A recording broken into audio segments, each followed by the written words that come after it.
I'm just Gabe's still working on his look. I'm finessing. Welcome back to the Comics Aficionados right here on Thinking Critical. You guys are distracted me. It's hard to do my intro. Hope everyone's having a wonderful weekend. We've got the 4th of July coming up for those Americans out there that are ready to celebrate Independence Day the best way possible. Get drunk and blow stuff up. That is literally the only way to celebrate, your independence from a that is the American way.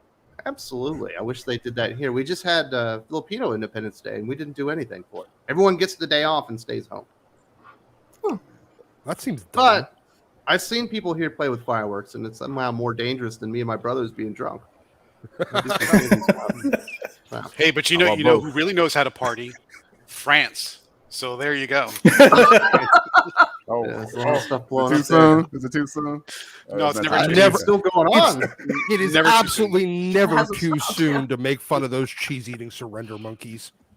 Absolutely. Look, it's not a party unless we're chopping somebody's hand off, okay? I mean, that's all I'm going to say. That was a rough video.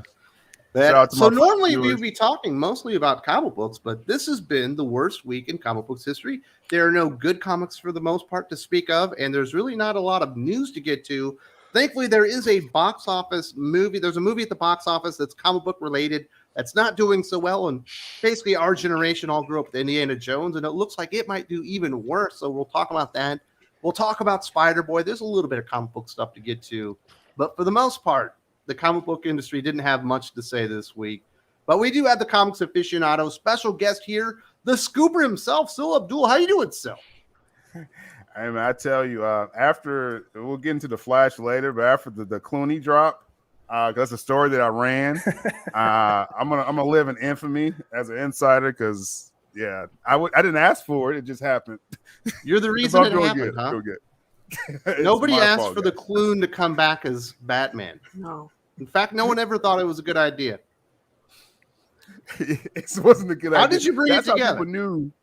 That's how people knew I wasn't pulling their leg because they're like, you shouldn't want Clooney to happen, but I stuck to the story, and when it happened, it was like, wow, like that sucks, but good job.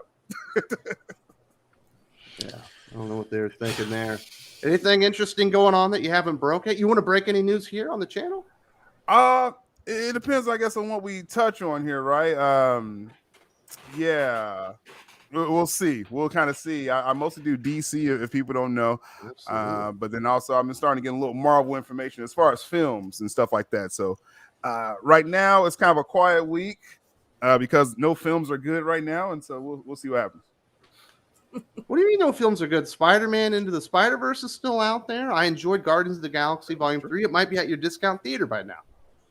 Transformers not as bad as people advertise. So My kid went and saw that with my wife, and he absolutely loved it. And Fast X was ridiculous.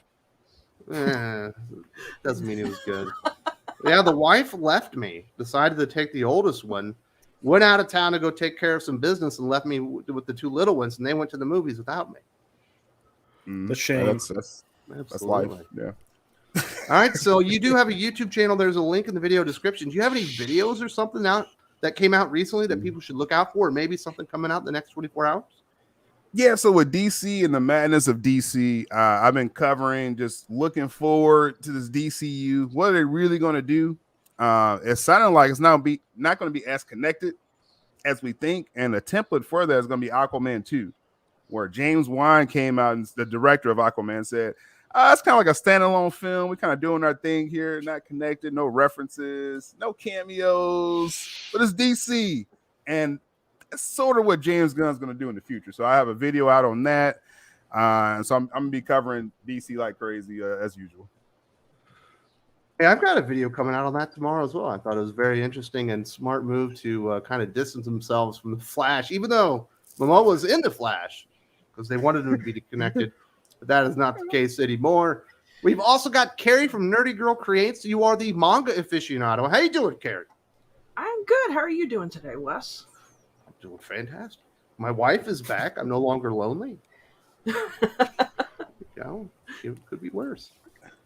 What's going on in manga? Are you going to San Diego Comic-Con? Is manga filling up the void of all these companies leaving? Surprisingly, there's not as many manga companies that are going to be there. I was kind of shocked by that. But no, I'm not going to San Diego Comic-Con, but I do have a friend who's going to be going there who's part of the panel on Tuesday nights. So hopefully I'll get some information from him regarding it. Well, there you go. So, what's going on? Me? I am expanding my channel. I'm going to be starting a Patreon where I'm going to be reviewing like anime and also some K-dramas.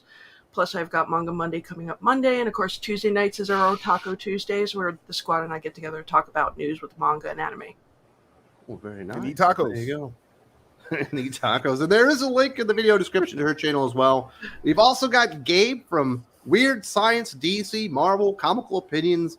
You're also a writer of short stories, I believe. You've been published a few times, Gabe. So you got some credentials.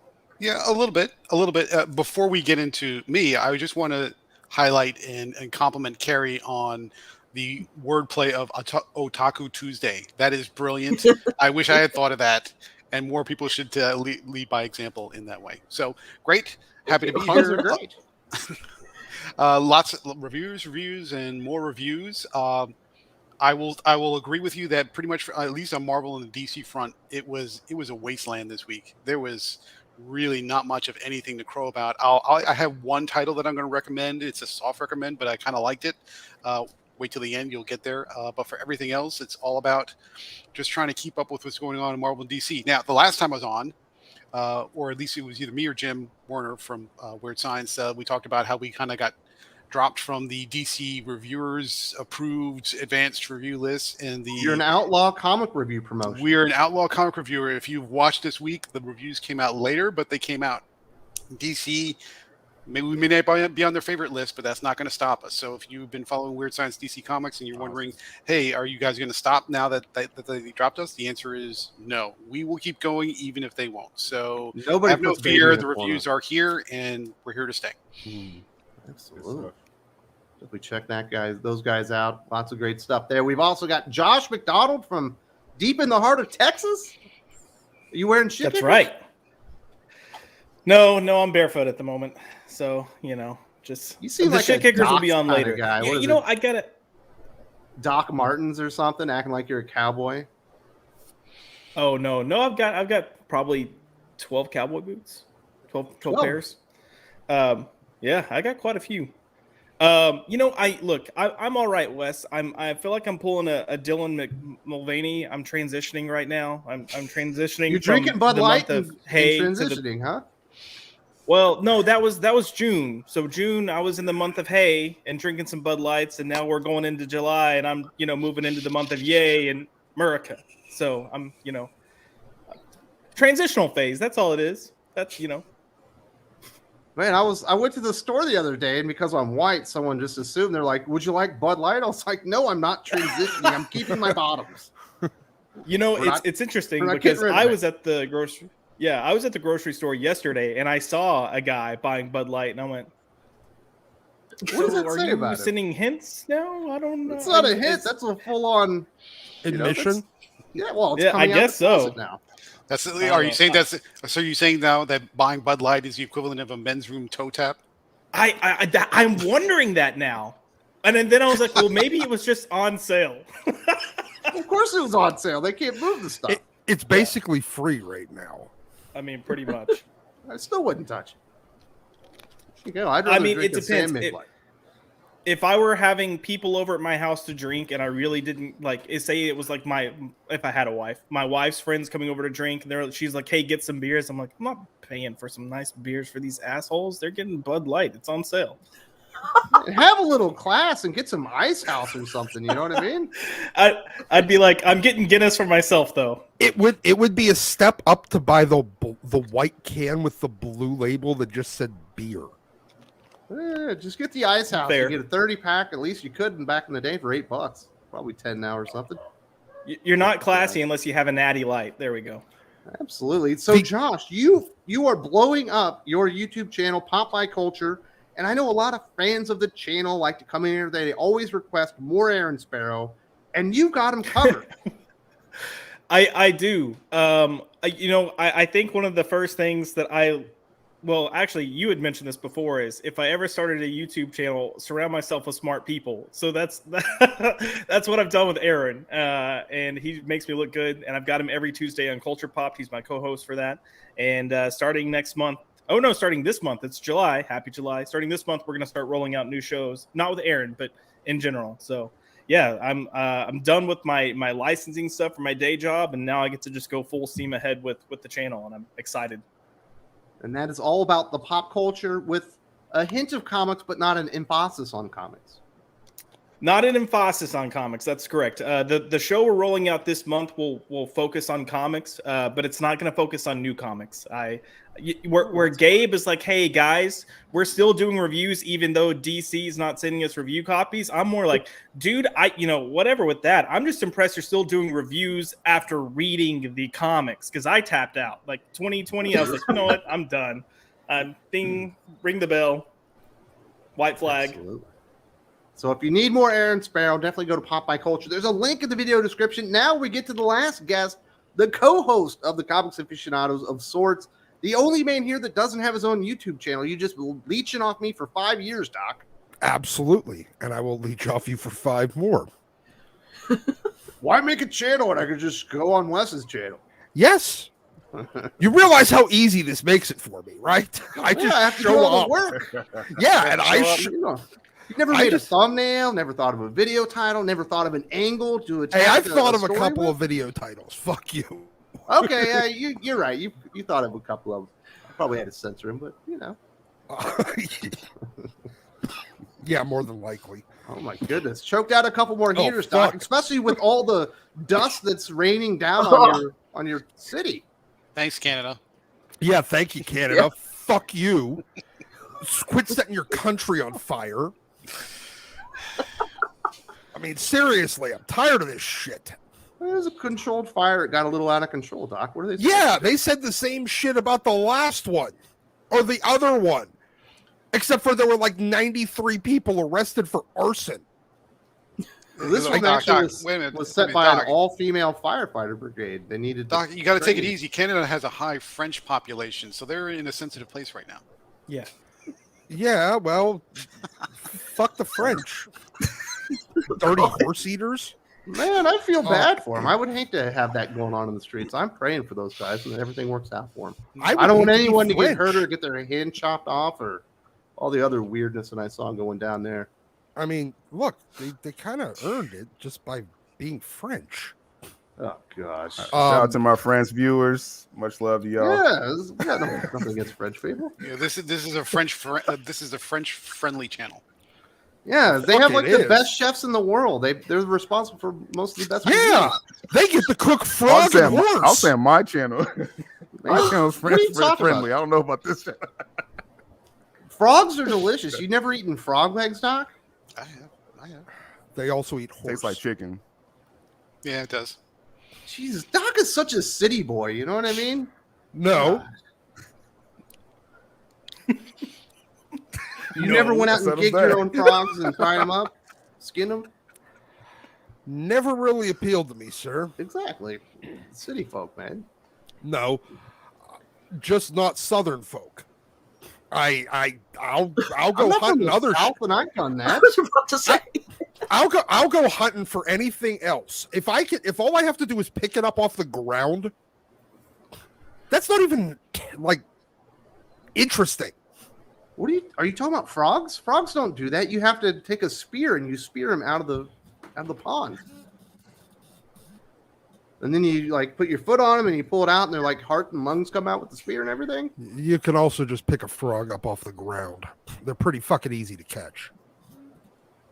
Whatever. Well, this is already done. Let's talk to the people. We've got some super chats. Lade Craver, never fear. West Night Terrors is here for news. I'll probably maybe I'll check out the first issue, but I have zero, and I do mean zero interest in anything Night Terrors related. If they go somewhere like Dark Crisis, Young Justice, I'll probably cover it just because it's newsworthy. But other than that, probably not going to happen. Callum Lyle says, "Yay, I'm glad you enjoyed Transformers. Also, you know what was nice about last week? Doc kept his mouth shut, and it was a joy." That's got a point there, That's Doc. harsh. That's cold. I didn't enjoy Lick Transformers. My scrot. There you I go. enjoyed it. I didn't get to see the Transformers because God. my wife grabbed the oldest one and they went out of town for 3 days. And along the way, they went to the movies. They also went. They went out and rode some 4-wheelers and stuff. While I stayed home with the 2 little kids. But we had a good time as well. Although they were definitely missing mommy by the time we were done. But the kid absolutely enjoyed it. This was the worst part about it, though, Doc. You can understand this one because I know what happens at the end of this Transformers movie. And I'm talking to my son. I'm like, hey, what'd you think about that final reveal? And he goes, what are you talking about? Yeah. They didn't stay. You didn't notice the army guys show up? He goes, who? I was like, G.I. Joe? And he's like, never heard of him. Oh, that's very disappointing. Yeah. I It's a failed my generational son. thing. You That's really not his have. fault. I It's was my gonna say you failed your. What have you done, That is Wes? your What have fault. you done? I mean, shit. That is your fault. No, on that one, I would say he needs to blame IDW on that one. He needs to blame IDW because Well, if they put yeah, out they're better not comics, gonna- this kid would be reading it. Well, It's a combination of movies things, are Gabe. So bad. But Just sit I him blame me. down. Sit him down and watch the animated G.I. Joe movie with him one day. Yeah. It's actually a pretty the dope animated movie. G.I. Joe movie with Cobra La, there's no way that's a good starter point for anybody. That's like 3 years into the G.I. Joe lore. I guess you're right. Yeah. Cobra um, La is pretty weird, man. It is. You gotta kind of travel down the G.I. Joe rabbit hole to get there with all their other ridiculous shit. Is that where they the do. what's the character? Was that Serpentor? I wanna start with Serpentor? Serpentor. Yeah. It wasn't his first appearance. He had already appeared. But he was like Rise a big deal after that. Yeah, they had done like a mini series because G.I. Joe had a tendency of doing like mini series, like 5-episode arcs on like fairly often. And they had the one that was Rise Serpentor Rise that was about them going out and collecting all the DNA samples from all the world's tyrants so that they could make Serpentor. And they had to also get All right. Sergeant Slaughter's DNA because apparently Very he was one of nice, the so- world's tyrants. I absolutely let my Yeah. son down, and I've got to correct that problem because he wasn't excited to see G.I. Joe because he didn't realize he had done it. Callum says, Carrie, have you seen That's Hell's right. Paradise? I have seen it. I have read it. Yes, I love it. It's a great anime series. I highly recommend it. Do you recommend the anime or the manga? Both. No, you have to choose one. This is Well, Sophie's the anime, choice. I would say, visually is stunning. So There you go. The anime is better than the manga. Can't believe Carrie's just trashing manga left and right now. Callum says, if the rumors about the Marvel's end credits are true, the future will be women talking and talking. Validation of food. I don't know what Yeah. else to expect from the Marvels but that. They've been setting up this like champions team for a while. Right? Yeah, I did some commentary on this on my Patreon. The links on my channel as well too. But yeah, the future is female for MCU. The future's Absolutely. dead. exactly. Basically. Wade Kramer. So recently, the 10-year-old game Skullgirls knows, or its fetish style, did a patch that changed and censored some of its content. How do you feel about changing past media that is years old? I believe if you created the media and you own it and you want to change it, whether I agree with it or not, it's yours. Go do what you want to. Like, I don't think any of the changes George Lucas did to the original Star Wars trilogy were value additive and did anything to improve the product, but they're his. It was his artistic vision, and if he wants to change it, so be it, since he was the creator. But if you are not the creator and you just go and start changing other people's work, then I start to get pissed. What do you think, That's Gabe? I at a personal level, I'm pretty much a free speech absolutist. Mhm. I like things to be the way they are for what they are and how they were originally presented. I'm not a fan of changing old things to suit modern sensibilities. I think that's a fool's direction, and we've seen that over and over again, especially in the last couple of years. That when you do that, you pretty much wind up destroying what was great about the thing in the first place. Is stuff problematic as time goes by? Yes, but every age is problematic compared to the ones before it. That's the nature of human evolution. So for us to be so narcissistic and self-involved to think that if we change the old thing that makes it better is just dumb. Now, to your point, yeah, if they own it, it's their property. They can do what they want with it. That's fine. I think in the long run, they're effectively killing what made that property special in the first place. And hey, it's their choice. But if they go under, that's their fault, and that's up to them. 1984 was a warning, not an instruction manual. Absolutely. James Hannafin, did anyone see the finale of Superman and Lois? I consider it the best fight and cliffhanger in DC live action history. I'm still in awe and shock. I'm on Superman and Lois season 2 because it just got onto HBO Go. And I certainly haven't finished season 3. Josh, I know you were a big fan of this. Did you get to see this? No, I'm behind, so I have not seen any of season 3 yet. But I've heard incredible things, and I've been trying to avoid details. But I love Superman and Let's Lois. spoil it. Let me find this. I want to.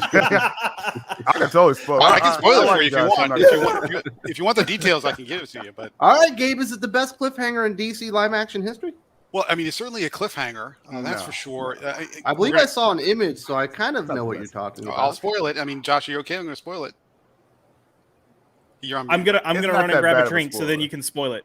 All right, I'll wait till you disappear. Okay, good. All right. So, in the last 2 episodes, Lex Luthor, played by the guy who plays Abraham on The Walking Dead, is now kind of a prominent figure in the show. I think he chews up the scenery, so he's great. And what he does is he takes Bizarro Superman, who has been sort of like trapped in this lab, and he goes through the process of converting Bizarro Superman into Doomsday. Mm-hmm. And the way he does it is, I would say, the process is consistent with how Doomsday is created in the comics. He kills them, he's reborn, he kills them, and he does that over and over again as a form of some sort of psycho torture. And then so you really get this Doomsday that, in my opinion, looks better than the Snyder version of Doomsday. It's at least more comic accurate. It's more comic accurate, I would say. Well, he's not 75 feet tall anymore. It's not 75 feet tall. It's more spiky, more kind of more distorted and kind of bone-like. And then the last scene of the last episode ends on a cliffhanger where Superman and Doomsday are just charging at each other on the moon because he had to get them off the planet after a pretty extensive fight. I mean, the fight's well done. Doomsday looks a little. I mean, you can tell the CGI cracks in there. You can tell the CGI cracks are in there, but pretty good and much better for anything you expect out of the CW. Yeah, this was a good season overall, especially because there was a subplot about Lois Lane getting breast cancer and dealing with that. And Good writing with that. As a very kind of a human drama and not sugarcoating it, not saying, oh, she just has it, and then we kind of skip past that. Going through the process, going through chemo. My mother had breast cancer, so I saw a lot of the things they were going through, and that was really well done. That's really kind of high class writing is what I'm trying to say. So I mean, if you're looking at all the CW superhero shows, in my opinion, Superman and Lois is the best one since the first couple of seasons of Arrow. I mean, it's really well done.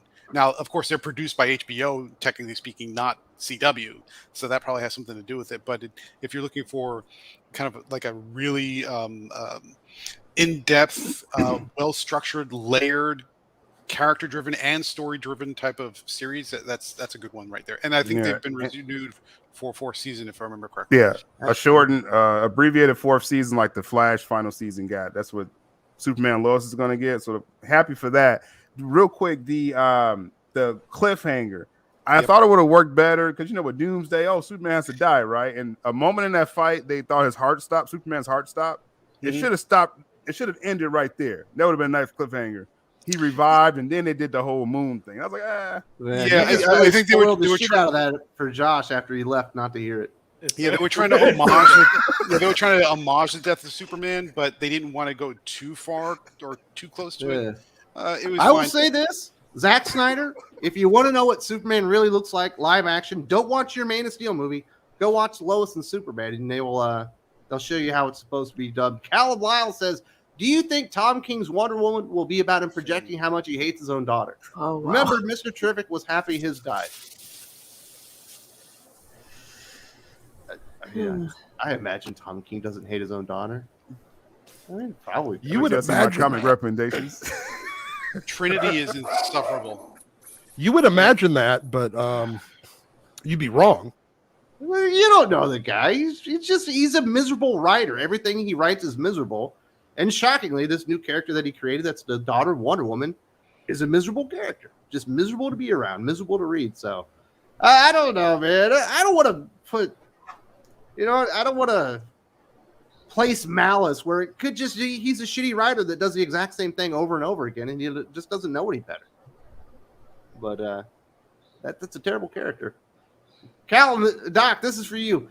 Have you ever traveled in your miserable, insecure life, or are you just a regular American? I've done plenty of travel. Around America? America, international. International, you mean Canada? No. Canada doesn't even count. That's America's hat. No, I've done a lot. Doc's been to Puerto Rico and he's been to Hawaii. He's a world traveler.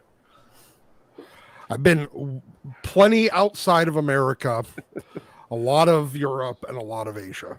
Doc, I don't think you're insecure or miserable. I just think you're grumpy. Yes, that would be fairly accurate portrayal. I don't want people thinking that I agree with Cal Lyle's take on you here, Doc.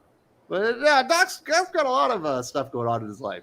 Just when he talks about comic books, he's a little bit grumpy because he hates when they've gone. Jesus, Cal, why do you got to be so mean to people? Saying Tom King hates his daughter, Doc's an insecure, miserable fuck. Like, jeez. Let's get into this big Flash versus Indiana Jones box office stuff that's going on. We don't know that it's going to happen, but certainly the Flash is vying for being the biggest financial loser in Hollywood history. It's trending in the wrong direction towards John Carter and Lone Ranger territory. We don't know what's going to happen with that. Obviously, we have to see the whole thing roll out. But we do know that it's pulling out of theaters. It's going to be in streaming in about 12 days. 18 days. So 2.5 weeks. It'll actually be on streaming already. And they're having to give tickets away. Indiana Jones and the Dial of Destiny debuts this weekend. I can't believe this is happening either. With a budget $100 million more than The Flash. But it's also tracking for the exact same worldwide box office as The Flash had for its first week, which means it would actually be an even bigger loser, especially if it doesn't have good word of mouth. If it drops off a cliff like The Flash did in week 2, where it had a 72% drop off. Josh, you are the pop culture guy. You're a movie guy. Is this just the new way the box office works? Everything that everyone loved before just died? I mean, I think it's a combination of things here. I think, one, we need to realize that the box office in general isn't going to work or function like it worked pre-COVID. It's just not. You've got moments that show otherwise, that show that we're going to have these huge blockbusters, these huge tentpoles. Other than that, things aren't fully living up to what they used to. Studios need to realize this, and they need to cut their budgets back. The budgets for these films are astronomical and ridiculous. And then, two, it worked for Avatar. I mean, it did work for Avatar, but Avatar also delivered a story, because if you look at Avatar, people didn't have high opinions going into Avatar 2, and then the movie came out, and then it was good word of mouth, and then people went to go see it. Avatar was also the worldwide leader in box office revenue for like 15 years. Yeah, but when the second one was coming out, people weren't excited, so...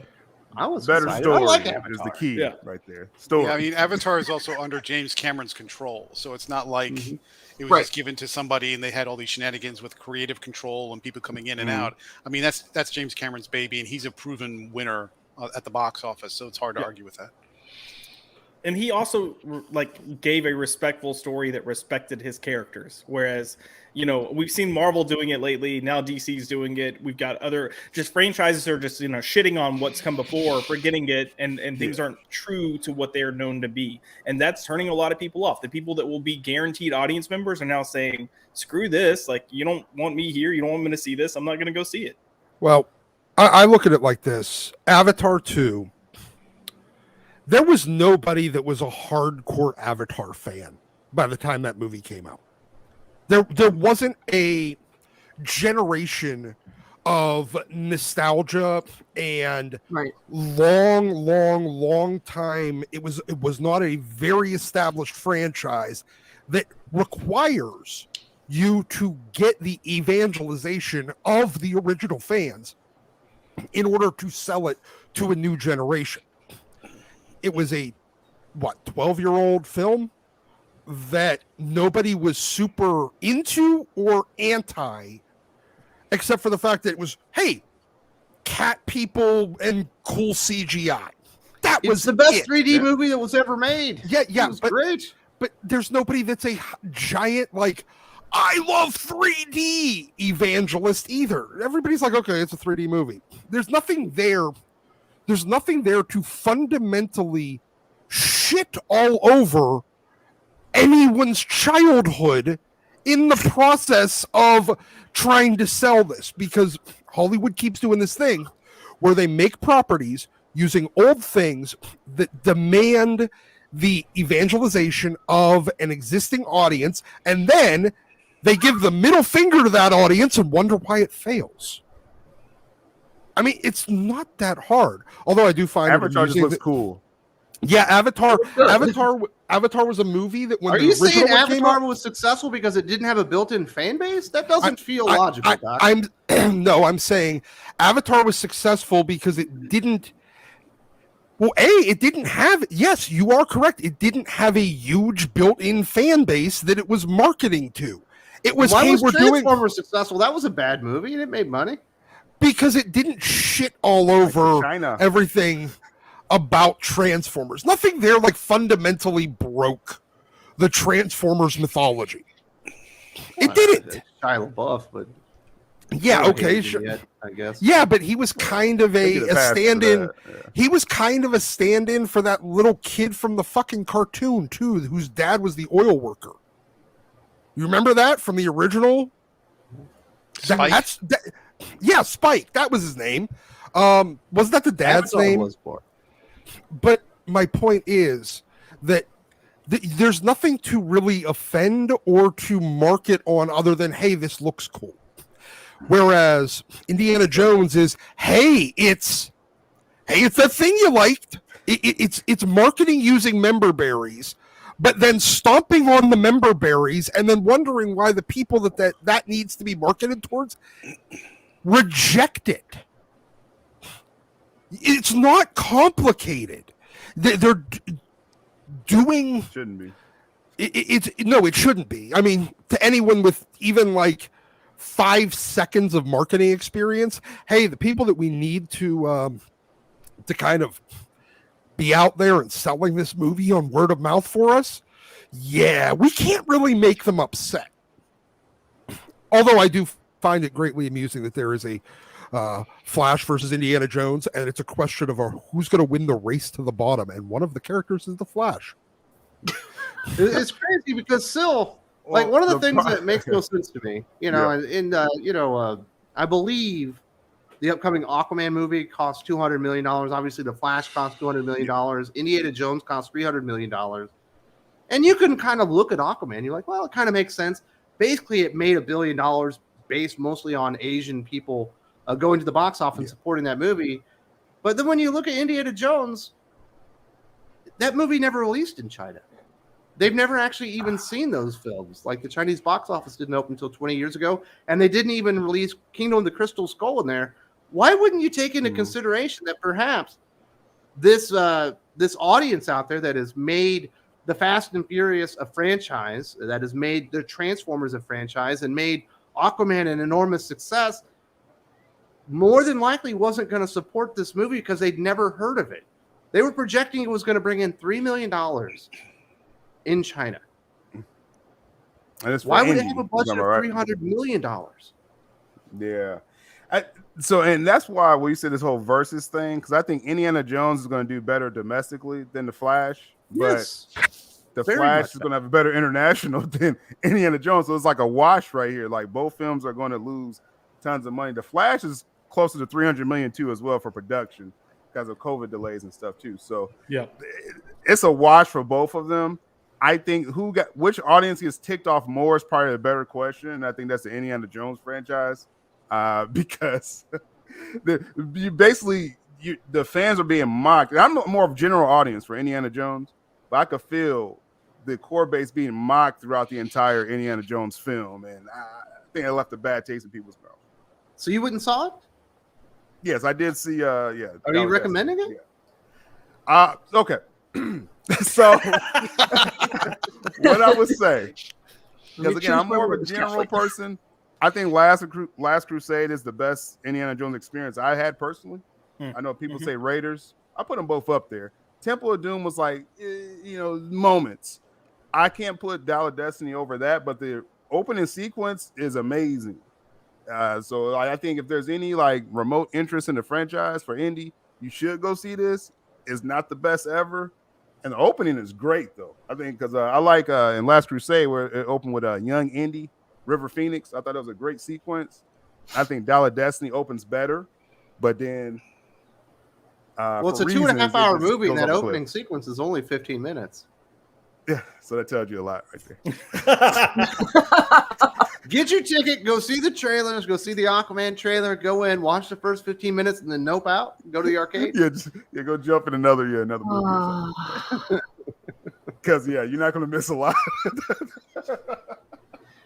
Yeah.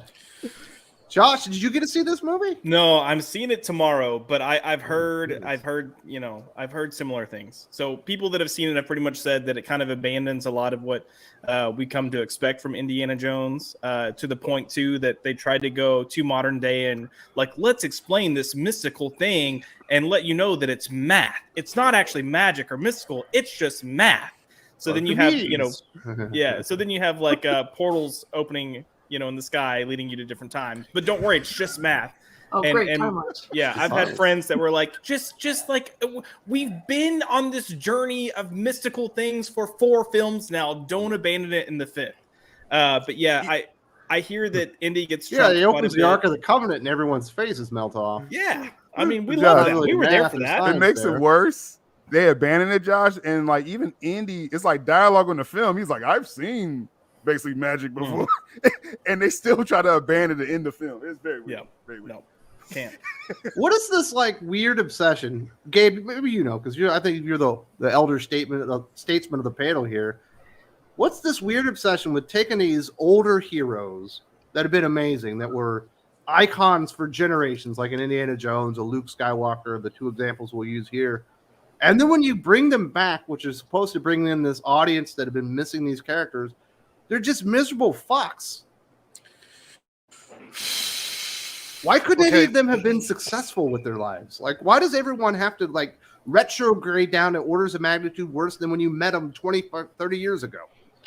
So what you're referring to is what I like to label the Tom King effect, which is basically take things that people like and find a new way to tell their stories by deconstruction and destruction, neglecting the fact that at some point you have to build them up to be equal or better, which is always the goal.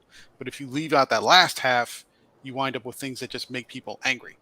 As far as Flash and Indiana Jones both, it's funny to me that in some part anyway, they both are suffering from the same problem up front, which is the marketing for both has been terrible.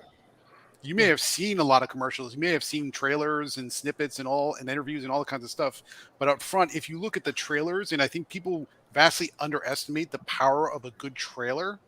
It's supposed to get you excited for the film. It's supposed to get you teased and ready to kind of into that mindset of what you're in store for. Didn't Flash do that? Flash looked like a hodgepodge of cool running. Here's Batman flipping. Here's Zod coming out of space, and it looked Michael Keaton. It looked like somebody who Batman. was. It looked like somebody who had just taken ketamine after watching a Snyderverse film. I mean, it was just. I mean, you can't. Snyder shot. You can't. It makes no sense. It was Maybe just, I was in ecstasy from watching the Chiefs absolutely dominate the Eagles in the Super Bowl. It's I was chaos. like, man, that's pretty good. Yeah, Because the people who are interested in Ezra Miller as Barry Allen as the Flash, which in my mind is absolutely the worst Zero. casting decision next to Amber Heard coming out of the Snyderverse. So you're already kind of attracting those people. That's a particular fight you on fan that set, is people who are like Snyder's vision. Then you're trying to bring in Michael Keaton, which is from 1989 was the first Batman. I'm old enough to have been there. I remember standing in line for that. That is 35 years ago. It is almost a completely different audience. They're not together. They're not looking for the same things. And then Because you The try Flash to is really the last Snyderverse movie that we're going to get. well, Because Aquaman, Aquaman's not Aquaman. tied to it anymore. sorta. I mean, Yeah. It's over. So, but the point is, you have two almost completely different fan bases. They're both DC, but really not, because their idea of what makes a good superhero film is vastly different. And then you try to merge them in together with a story that's based on a comic story that is absolutely no way, shape, or form similar to what Flashpoint was in the comics for the film, and then it just turns into a chaotic mess. Plus, they'd already done Flashpoint in the CW universe. The live action fans had already seen it. And if you love the Snyderverse and you're into it, you know this is not Snyder's vision, so already you're turned off. And if you hate the Snyderverse, this is also turning you off. So all the existing fan bases for anything related to the Snyderverse are already in an off position for both camps for different reasons, but for the same net effect. Now you take it over to the Indiana Jones side of things. What did you see from Indiana Jones? Again, I'm old enough that I was there for the first Raiders of the Lost Ark, which in my opinion is one of the few films that comes as close to perfect as possible. Raiders is a near perfect film in every regard, and that's hard to capitalize on. I thought The Last Crusade was better, but I get what you're saying. Agreed. Sean Connery. It's lightning in a bottle. I mean, the fact that you got that trilogy in the first place was a monumental achievement that most people don't The appreciate. greatest ending to a trilogy ever. It's fantastic. Mhm. So when you come to okay, I'm going to capitalize on nostalgia for people like Indiana Jones, because in the modern era there's no modern era of Indiana Jones fans. There just isn't. That's all older, myself included. That's all older people. And what do you show me? Harrison Ford, broken down, looking like a tired, damaged bum. And then he's coming up with Phoebe Waller-Bridge, who is quickly earning a reputation of being a franchise killer because she's so obnoxious. The new unlikable. Obnoxious is the word. Then you say, well, here's Indy, and he's old, and he's broken down, and he's not what he used to be. And here's the most obnoxious person you could possibly get. And you're saying, oh, she's fronting for him, and it kind of sounds like she's sort of taking over him, or like at least trying to overshadow him. It's like, who are you trying to appeal to with this? Who are you trying to get excited for this? Fleabag fans? Who watches? Have you tried to watch Fleabag? It is for a very specific single wine mom who believes cats are children type of audience. God. That's who that's for. And so that's who you're trying to appeal to for people who like Indiana Jones. What are you doing, Lucasfilm? I blame Mango. The terrible writing for her character, just overall. I don't get it, because Mango did Logan, and that was like one of the perfect send-offs for a hero ever. It's just people underestimate. A good team around them. People underestimate both the positive effect and the negative effect of the upfront marketing. And in the case of both The Flash and Indiana Jones, they did it both exactly the wrong way. If you wanted to get people into the audience, and if you want a different example that's also DC related, look at the two Suicide Squad films. The marketing for the first Suicide Squad film, David Ayer's film, first trailer was awesome with the song. Fantastic with with Bohemian Rhapsody and the bright colors and it was fantastic. When I left that film, I was visibly angry. I was so angry at how awful. I like the first 20 minutes of that Suicide Squad movie, and then everything fell apart. And it just fell apart. But then if you look at the marketing for the second Suicide Squad film under James Gunn, which by every measure is a better film, even though there's like some overlap with the same characters and everything else, the marketing on that was kind of terrible. It just was so bland and anemic. And what happened? The better film got worse numbers. Because they all thought it was the same thing or was a sequel, and they're tied at the hip. And I didn't like the first one, so why would I go see the second one? It didn't differentiate itself. It didn't get you excited, and people were just like, "It's okay. It's a better film." That's what you hear from everybody. People who actually went to it and watched it said that's a better film, but most people didn't see it because it was tied too close to the first one, and the marketing just wasn't that great. You have to get the marketing right. Reboot DC. You have to get the marketing right up front. But they're not. That's what gets people excited. Blue Beetle in the DCU. They've already said that's the first character. Yeah, it's gonna be kind of a standalone film. They're so convoluted. They're like, okay, so the first character of this new universe is Blue Beetle, but the first film is Superman Legacy. I'm like, but the only people who know who Blue Beetle is, and I'm talking about Jaime Reyes, the only people who know who Blue Beetle is are people who watch Young Justice. Pretty much. Yeah. That's your fan base, Young Justice fans. Carrie's trying to call me out saying, well, Logan was broken in the movie Logan. But he had a reason to be because he was poisoned Oh. by his adamantium skeleton, and it was him on his last hurrah. And then obviously the mind of Professor X had poisoned him, and he had gone insane. So their biggest strengths Right. became their weaknesses as they're trying to cross the finish line and save this little girl. Yeah. It made sense. Then he took those drugs and hawked out at the end. So no. Yeah, he still Logan had a was hero's journey, so it worked. Yeah, at I- least he did in the end. Yeah. Yeah, but I mean, There's he a was reason so that he hit broken, rock it was bottom because he was miserable. being poisoned. He was dying. To give you an idea of how bad Phoebe Waller-Bridges is in Indy, one of my friends that man. saw it came back and said, there was a point in the movie where I was literally like, is she the villain? And keep in mind, there are actual Nazis who are supposed to be the villain. Well, technically, she's she's more like unlikable. stealing stuff from the very beginning, and she lied to everybody and was trying to use him. So she doesn't exactly have No, a she lot of double hero crosses traits. Andy. Yeah, within the first 10 minutes of seeing her, she double crosses the star of the film. And real quick, with the trailers of Dollar Destiny, you think you're not going to like Phoebe and whatever her name is, Waller-Bridge, for a certain reason. You're going to end up not liking her for other reasons. The trailer isn't, it's not showing you why you're not going to like her. The actual film will really show you don't like her. You don't like her for all the reasons. Yes, pretty much. I can't believe people don't like That's Logan. That was such a good I loved movie. Logan. I thought it was a good It film. was I like the ending. It's a very good. It's a very good drama. It's a very good drama, Yeah. and I think that's. But I think the problem there is people who are looking for Wolverine in the Fox films with that as a traditional X-Men superhero type film. That's not what you're getting with Logan. That's So why I thought it not was the- great. It didn't feel Well, like the same crap that we watched 100 times over. That's why I like the Right, but Captain the- America, the Winter Soldier movie, because it didn't feel like just some Yeah. common superhero epic that Yeah, but with a CGI. But it's a different. I It's a can different kind of rewatch film it, that though. really works for a different kind of audience. So there's If- a disconnect there. If we really want to be honest, Logan and Dial of Destiny are very similar films. Yeah. It's broken old men that were your heroes existing to get over women that no one cares about and for the most part don't like.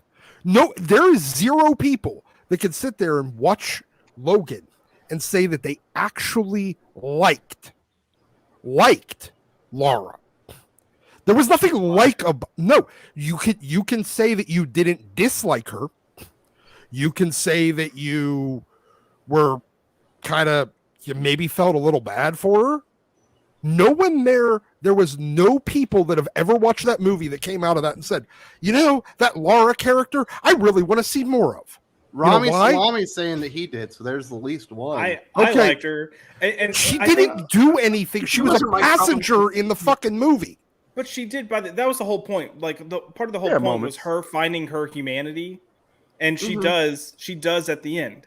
So, like, if you would have said the first 3/4 of the film, there wasn't really a character there. She was just I didn't loose see a cannon? character there by even at the end. disagree. Oh, my goodness. What is those? We got all this tension going on here. Let's hear from the people. They've got some stuff to say. My goodness. It was normal. Cal, I don't know. Doc is insecure. He won't read manga and looks for excuses and hates foreign names. And that Fatal J debate about manga made me lose respect for him. You What debated happened? Fatal J about manga, Doc? I have no idea what he's talking about. I know. I'm trying to think about this. Sure, it wasn't Wes. He's debated Wes a few times. No, I simply will not remember their fucking names, so I'm not going to bother reading it. Because you're an insecure fuck, Doc. Cal's got a point here. That has nothing to do with insecurity. That is recognizing my brain saying, these aren't real names. You're not going to remember them. I don't remember the names of people that I've You like known the for X-Men. decades. When you want to talk about not real names, I mean, come on. They're still real words. So are Japanese names. There you go. He's not insecure. He's dumb, Cal. What are you talking about? Cal says, I've spoken with people who have seen Indy 5 movie, and it's Kathleen Kennedy's full-on twist in Lucas's back. And Fleabag is stupid, unlikable, and I won't rant. That's what I'm saying. Is anybody surprised? It's Kathleen Kennedy.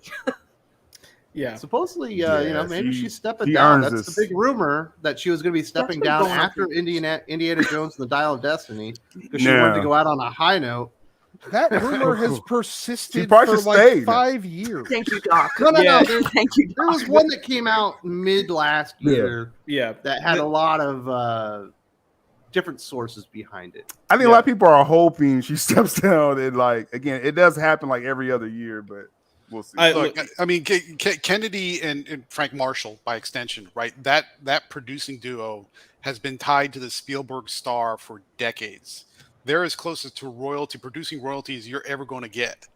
Nobody's going to push her anywhere. Not according to Steven Spielberg. Well, yeah. He was at that thing, and he said there's 3 reasons why Indiana Jones is successful: Harrison Ford, George Lucas, and John Williams. No. That has nothing to do with success. I didn't say himself. It's what they're tied to. It's the associations and what they can pull off as far as finding money and finding talent and blah blah blah blah blah. All the things on the back end for production. Nobody's just going to push Kathleen Kennedy around and say you're out of here unless they make it graceful, unless they make it publicly gentle and kind. I mean, so you're never going to see you're never going to see her walking out of a building carrying a box. You're not of going to get the stuff. Victoria Alonso treatment. Oh no, not it. No, But that's here's never why. going to happen. There's I hated Steven Victoria Award. Alonso. There's That a is never difference gonna why, because Kathleen Kennedy knows where bodies are, so they're not gonna just be like, "Bye, get out of here." She's like, "Okay, let me Yeah, tell you never gonna about happen. this, and this." How So many of they're those gonna give her- bodies did she bury, Josh? No, I'm not saying she buried. I'm saying she knows bodies that other I'm just people saying buried. you don't get to that position by not screwing a lot of people over. Yeah, no, I I know. think she's But staying to that Ray film. I don't think Kathleen King's going nowhere till that Ray film comes out. they're gonna end up giving her like an That movie's never honorary coming out. type, high up, like Lifetime Achievement Award. Should be a like executive consultant producer type. and everything. Yeah. Yeah. With a nice absolutely. Callum pension. also says, "I'm part of the Avatar fan base, Doc, and I was Oh. looking forward to it because it was a breath of fresh air from Marvel, and it wasn't just a night out." I I don't believe you. There's like a true beef going between you and Callum. What did you do to it? What did you do? I have no fucking clue. There It's is the no Avatar fan base. There is no Avatar fan base. It's I something like you Avatar. made. What are you talking about? It's It good doesn't enough. have a fan base though. It's that's something he made up in his fucking head. There is zero Avatar fan base anywhere. Do you know how many times in everyday life I've heard people discuss Avatar since the first movie came out? Literally, Right. since the DVD, exactly 0 times has Avatar come up in any conversation in a decade. Look, Anywhere. there is a sizable Avatar fan base. The problem is you're not on enough hentai message boards. Exactly. I mean, I wouldn't wear an Avatar shirt, and I certainly wouldn't buy like my kids an Avatar toy or anything. But there's an Avatar movie, I'm going to see it. I wouldn't watch There it is- on Disney Plus. There is definitely a particular taste for large blue cat people. I'll just put it. Listen, that. man, if that So- makes me weird, whatever. I thought Zoe Saldana pulled it off. You know what I mean? Yeah. Just like she pulled off Gamora. Not It's a good shockingly. movie. that's what She's she got said. it. Doesn't matter what color she is. Blue or I green. get what Doc's trying to say, though. Yeah. There's not like a whole culture around it. There's no conventions. What are you no talking about? convention. Callum Like, Wiles whole- got some fanfic he wrote. He's been, playing up extra movies and stuff. He's Well, not. there's fanfic, all right. Jeez. How much I don't porn wanna like do know. you consume on the internet? Gabe? Watch what I can do with my ponytail. Ooh. I do not presume any. I just happen to be very well informed. You just happen to come across it a lot, huh? Oh boy. Oh, that's a Hazardous. long Avatar week. Hey, Where's- Gabe, I have to ask, do you have somebody that's designated to delete your hard drive if you were to die in a questionable way? Because it certainly sounds like you're one of those people that need it. I You gotta will get say that that I have delete multiple security spot measures thing. on all the devices I touch. That's all I'm going to say. There you go. Callum also says, where is Disney, Lucasfilm, and Warner Brother getting their money from? Are they laundering it? Because spending $300 million on crap, knowing it's crap. Well, when you're Disney and you ask somebody if Toys. they'll loan you money to make a movie with your track record of success, and you have Kathleen Kennedy, who has all these contacts within Hollywood, I imagine it's not all that difficult to finance a movie. And Yeah, even with your well, Warner merch, Brothers, toys. I can't imagine any bank telling Disney no. At the end of the That seems almost impossible to me. At the end of the day, looking at Disney and their overall value, $300 million to make a movie is fucking pocket change to them. Sorry, that's it is. true. But when you actually make like a string of movies and you lose over $1 billion in like a 2-year period or 1.8 that was reported, it's more than pocket change at that point, because that's more than you're actually like losing. Like you actually becomes can't bad just business. continuously lose money Yeah. over and over and over, especially with all the expenses going into Disney Plus, which are losing billions of dollars annually on that as well. But there They're is a not in good percentage of shape. that. There is a percentage of that you hide as a tax write-off or Yes, multiple. and they tax did write-offs. just have the Fox acquisition, which I believe is Right. how much was So that? even one? though Was it that? seems like really horrible from an 70 accounting billion. perspective, it's Yeah, not as $70 bad billion. as it seems. It's not as bad as it seems. But it's Well, and it's you- adding up. You mentioned Yeah, Transformers, do it like how enough, they yeah. lose money. How Transformers, that's like a big commercial just for their brand. Like again, they're selling tons For of the toys and toys and shirts. merch and stuff.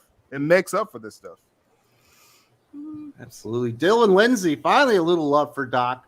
Doc is right. It's not complicated. Fans want to go out and support a good movie of an IP they love. I want to give Lucasfilm my money, but they are refusing to take it by putting out trash. Yes, it's not that hard. This is not a complicated concept. I'll take it even further. I think folks just want to go out and have fun. Yeah. I don't know. I don't know Agreed. anybody Yeah, having agreed. fun by watching the Flash stuff a baby in a microwave. Oh, Yeah, I heard It's a that. little That's disturbing. pretty That weird. sequence was It's kind of like disturbing. 21 Jump Street, which came out when I was younger, and it kind of was a cultural phenomenon for a while.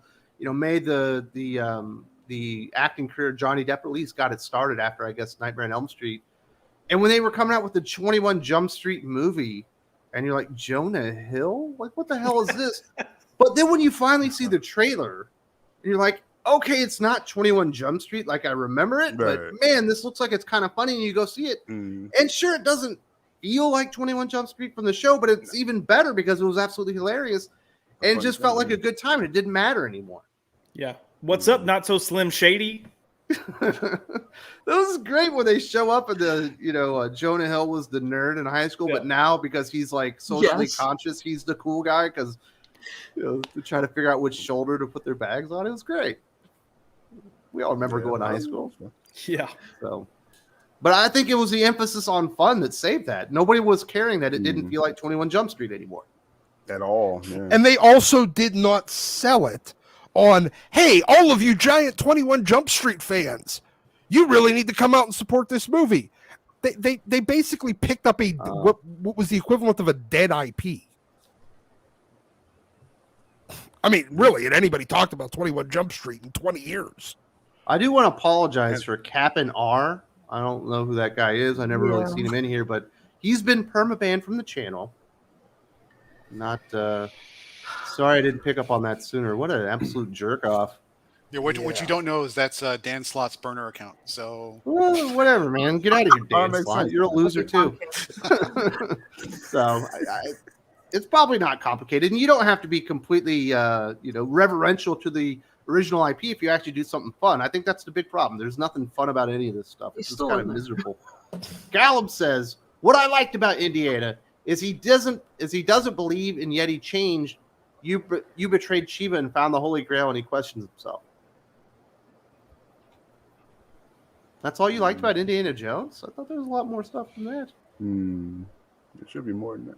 I thought he was always cool under pressure. You know what I mean? He's in a bad situation, and he always kind of handles it. He was never frazzled in anything. Always got the ladies. Always found the big, the end thing at the end. The guy with the sword Yeah. scene, and he just pulls out the gun. That was awesome. It's great. They try to make a joke with that in the latest movie. there is validity to some part of what Callum's saying in that Indy's an archaeologist, right? He's always looking for proof. He's looking for evidence. He's always trying to find the thing that showed that the legend was either true or false based upon what he discovers. But yet through the course of his films, he's constantly being challenged about accepting that which cannot be proven with evidence. You know, he's looking for the Ark of the Covenant. He's looking for the Holy Grail. He's looking for magical gods and the stones and everything else that's going on. So there's that constant conflict of where he's being challenged, where his worldview is being challenged all the way through, and then when he needs to, he kind of adapts and accepts it. And that creates a kind of an opportunity for character growth that people can get behind and can accept, because this is kind of like a very evidence-based world. So there's some relatability in that. Very nice. Callum also said Lucasfilm was where directors commit career suicide. I definitely never felt the same about Rian Johnson again. I thought Looper was pretty decent. I'll never watch another of his movies again. Well, Mango has a Star Wars film coming up too, so we'll see how he goes out. Does anybody make fun of whichever one of the Howards it was that came back to finish Solo? It was Ron Howard. Ron Howard. Ron. I think everyone likes Ron Howard. It wasn't his fault. Yeah. Yeah, but Bryce Dallas Howard is doing okay, or she was doing stuff on Mandalorian. I thought that was okay. Yeah, it was okay. Oh. Yeah. I'm more concerned about what's his name, Machete, The Flash guy. Flash director, because he's supposed to be doing the Batman Brave and the Bold under James Gunn, and now I'm kind of questioning that decision based upon what's going on there with the Flash. I bet everyone is. The one benefit of that is Yes. the best scene in the Flash is Batman in Russia. The Batman stuff. Yeah, like it was great. It was legitimately great. So if he Ben can and deliver the that, stuff. Yeah. Yeah, but how much is that due to the director versus the actors? I mean that's fair. But Even the way he went through that scene of Keaton breaking into that Russian compound, like it was all well done. You know, acting, the writing was actually decent, the direction was good. If they can capture that, it'll be okay. But I'm big side eye on him doing the movie though. Absolutely. Caleb also says, does it worry you that James Gunn's Superman will have stupid baby brain and lazy town humor? 100%. I talked about that from the very beginning. I 100%. Well, we don't know that yet. Yeah. I will say I've seen enough James Gunn movies, and I know what James Gunn does. I don't go to a Quentin Tarantino movie expecting him not to be Quentin Tarantino anymore. That's He's got fair, style. but I think they're really the suits over James Gunn is really going to be over his shoulder with this process. I don't think they're going to let him go wild with Superman. Yeah, I think even James Gunn realizes he's got to pull himself back a little bit for this. I think he knows it's too important to just throw himself into it. And he's already hinted that he's going to really hit some emotional beats, referring to Pa Kent and relating it to what he went through with his dad.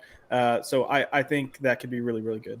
He's certainly done that in the past. You know, he's always got a great character moment that draws you in. He knows how to build those up. It's just all the jokes that are on the peripheral that Fingers I'm worried crossed. about. Terrence Bernard, Doc's right again. Great performance, but Logan stood out.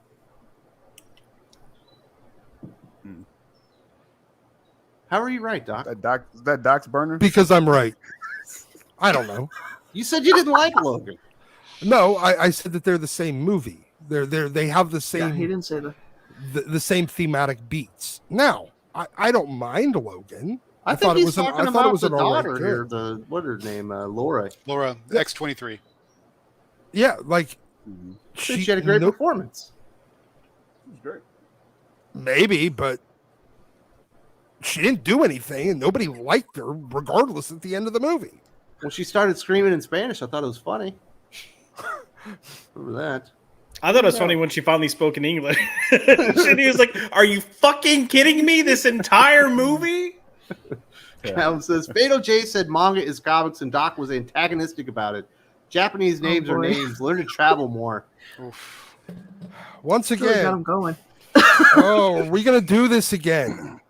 Fuck. Manga is comics. It's just Comics the Japanese is word for comics. All of them are graphic or sequential graphic art. One is comic books. It's called comic books. The other one is manga. It's called fucking manga. They're not the same thing.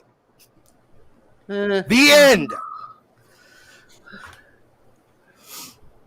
Man, you need to travel more. You be less stressed. Doc. Terrence says, don't think any would dream of co-opting Barbie franchise for male sensibilities. Don't know why they think they'd be successful doing this to male media. True. Oh, yeah. That's a good point. I mean, yeah. You're right. Because the producers are on board with it. I'm sorry, Right. that's what it comes down to. Kathleen Because the- Kennedy, that's her whole method. Well, and it's one of those things that they're trying to expand the quote unquote general audience that this is for. And expanding it is fine, but what they're actually doing isn't expanding it. They're trying to shift the audience. And that's not going to work. Right. And it hasn't been Hasn't working. If you had to, and look, I'm going to put this out there as an example. The Mission Impossible movie that's coming out. I promise you right now, a lot of people are going to be talking about Haley Atwell, not because she overshadows Tom Cruise, but she comes in and does a good job. That's how you do it. You bring in a female character. If you want more of a female audience, bring in a female character, write her well, give her some good shit to do, let her kind of be almost an equal or an equal to the male. You'll get your audiences. Well, just like the first Wonder Woman film, that was a great depiction of a strong woman, and she, kicked butt. Oh, forget that. Well, how about you go back to the first indie film, Raiders of the Lost Ark, with Marion? She's a fantastic character. She's strong. Yes. She's assertive. She's capable. She's all the things that modern. She doesn't know what she's missing out on. It's clear that indie was the best thing that ever happened to her. What are you talking about, Gabe? Yeah, but the point is, people remember her. People like her to this, and she spoiling it. She shows makes up a cameo in this one, movie. It's not a welcome. Right. But the point is, she doesn't overshadow Indy. She's a partner. She's practically with her own. Does her own thing. Yeah. So they have their own journeys, but the journeys go together. They're partners. Yeah, there's intertwined, obviously, because she had the key. Exactly. Count Crab Cake. I'm currently enjoying a little vacation with my friends, but wanted to stop and show my support, and hope you all have another great show. Thanks for doing this for us all week in and week out. Well, thank you very much for supporting the show, Count Crab Cake. I hope you're having a great vacation. If I were you, this is where I'd be. I would be in Spain, and I would be drinking Mai Tais on the beach. No, sangria on the beach. That's what I would do. Great time. Doc, when are you going on vacation next? You need a vacation, sir. Maybe that'll. Actually, I think August. Where are you going? I actually don't know. I think I'm just gonna grab a plane. I'm gonna leave the country in 2 years. I'm gonna finally go back to the U.S. Dallas Fan Expo 2025. That's the big plan right now. And then we'll see how we can get the channel to keep going while I'm out of the country for 2 weeks. That'll be fun. Caleb says, "Yes, Gabe. That's what I meant about indie, and among many other stuff." Oh, okay. When he did that, there you go. Yeah. Great point. He also says, "Do you really believe there will be a Star Wars movies?" And be honest, because Kathleen Kennedy won't shut up and no one cares about Rey. And again, where's the money? Well, I imagine they'll finance the Star Wars movies. I don't believe the Ahsoka Tano movie will ever make it into theaters. I believe that'll be made for Disney Plus. The Rey movie likely will never be made. And if it does, I don't believe it will ever see theaters. That will likely be on Disney Plus. But I imagine the James Mangold 10 Commandments of the Star Wars movies will actually be made. Maybe. You're getting that Rey movie, man. They're going to get that Rey movie out. It's not coming into theaters. They can't keep losing this much money. Look, if you wanted to point to probably the biggest mistake of the entire modern era of the Star Wars franchise, besides putting Kathleen Kennedy in charge, we've already talked about that, is they had such an ocean full of extended universe material that they could have drawn from, that they could have capitalized on.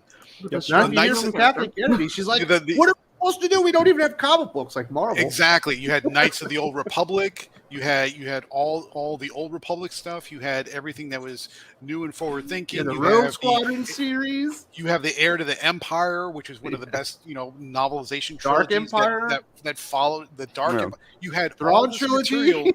You literally. This is it boggles my mind how simple this could have been. You could have looked at the book sales and said, which of the most popular series that have been published in the last 30 years or 25 years? Which are the most popular? Okay, why don't we adapt those? And you could. That's a simple reason why. Hell, they didn't want to pay those writers. Yeah, Kyle Katarn. They didn't want to pay the writers or creators of those characters. Yeah, it's all about creating. It's all about control. You're right. You're right. I agree with you, but that's stupid thinking. They're so busy getting concerned about how much royalties they have to pay out, not realizing that who cares. You have basically have make a guaranteed hit. $1 billion. All you have to do is doesn't matter. Do it. Yeah. And it's stupid. It's just stupid. I agree. Dylan Lindsay says, so I've heard that Marvel essentially cast directors. Is it the same for Lucasfilm? Did Mangold have control, or was he just fulfilling studio mandates?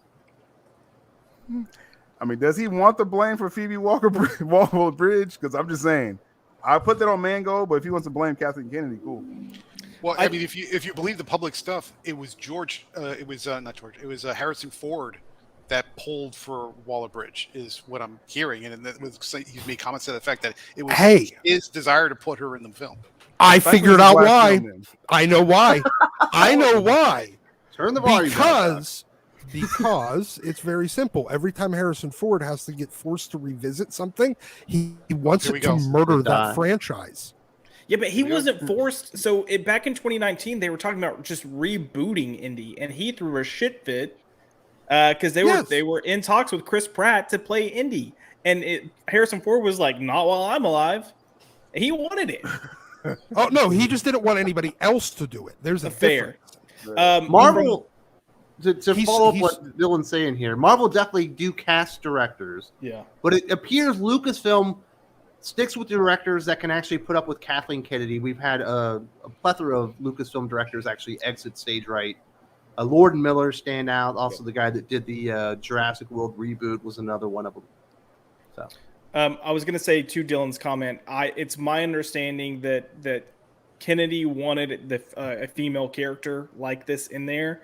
And her goal was to create a legacy character that could potentially take over. And that you had Harrison Ford that wanted specifically Phoebe Waller-Bridges. So. He got what he wanted. It'll never happen. Yeah. I guess it's a yes then. Murder the franchise at least for the time for the rest of his time on Earth. Galb says manga means comic stocks, literally. And once again, as I said in the chat, that's like calling dumplings and pierogies the same thing. Yeah, they're both meat-filled fried dough wrap, but guess what? They're not the same fucking thing. Are you saying Yakimandu is not a dumpling? I'm saying that it means fried dough. I'm saying that it's not the same thing. If I walk into a Chinese restaurant and say I want a fucking pierogi, you know what they're going to say? Get the fuck out and go to the Polish joint down the street. I don't know the word in Chinese, but in Japan they'd be like, "Do you mean gyoza?" In Korea they'd be like, "Do you mean mandu?" Because that's what it's a Korean exactly. pierogi. What they're saying.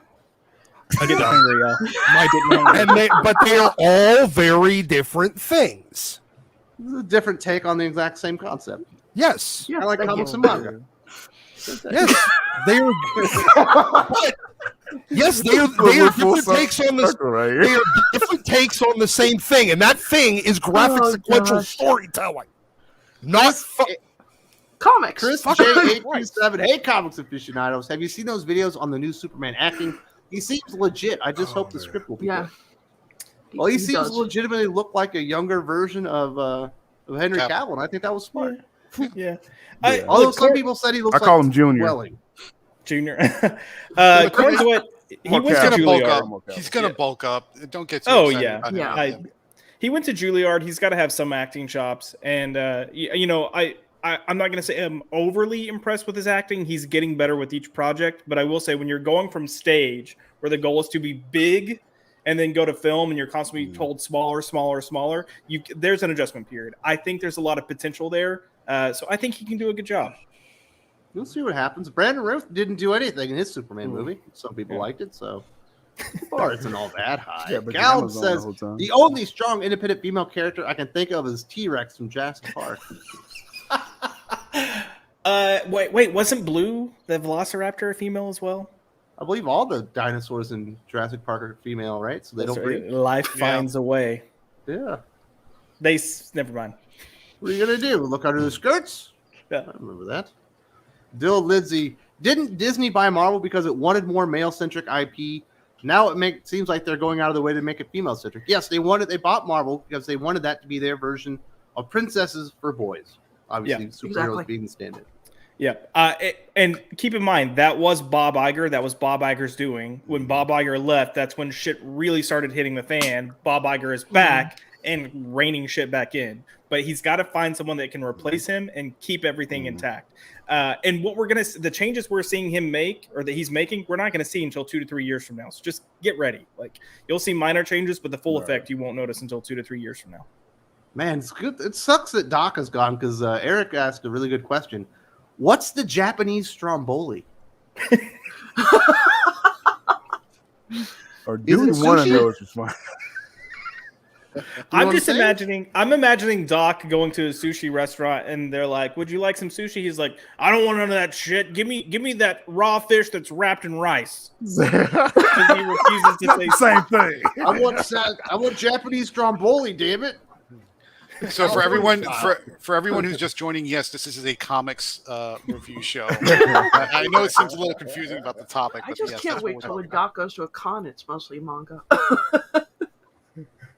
I don't see that happening. Terrence Bernard, Sill's right. Corporate greed blinded them from picking new IP and pruning the writers' room. They're so risk averse. They're bleeding running their money and their status. Yeah, I mean that's why they didn't adopt all this Star Wars novels. They didn't want to pay. They didn't want to pay for these character creations. They just want to steal elements of it. So it sucks. Basically, what they've done. Absolutely crazy. That was a weird conversation. We went off the rails and then back onto the rails, and then we went off the other side and kind of came back, and then we went to the moon with Doc, and then came back, and then I don't know. Cal was just like he's just messing with him. It's pretty good stuff. Let's get into some comic book stuff. We do have this Spider-Boy character that's coming out. We have an ongoing series for Spider-Boy. You're going to be reviewing this likely, Gabe. Yeah. What do you think about this? A lot of people are not happy because there are so many Spider-Man characters that don't have a series. Why are we making a series for a character no one's ever even really met? There was a point when I just sort of tolerated Dan Slott. I'm quickly approaching the point where I'm really starting to get actively annoyed with Dan Slott because the way he introduces characters in his writing. Wait. You're just now starting to get actively I'm a very annoyed? tolerant person, Josh. If you hadn't figured that out, I can put up a lot. I'm on That's streams true. with Doc. I can put up with a lot. Okay, so just give it to me. So,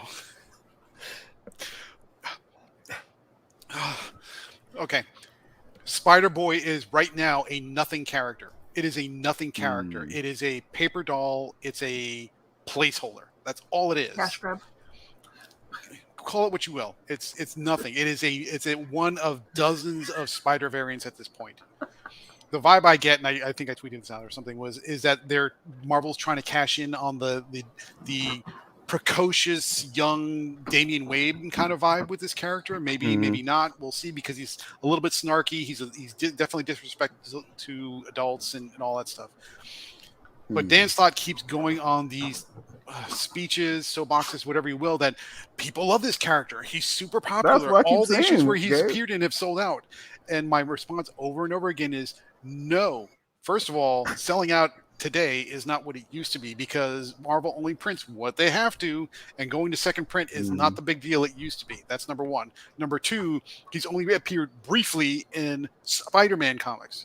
So those the comics are selling out not because of Spider-Boy, they're selling out because of Spider-Man.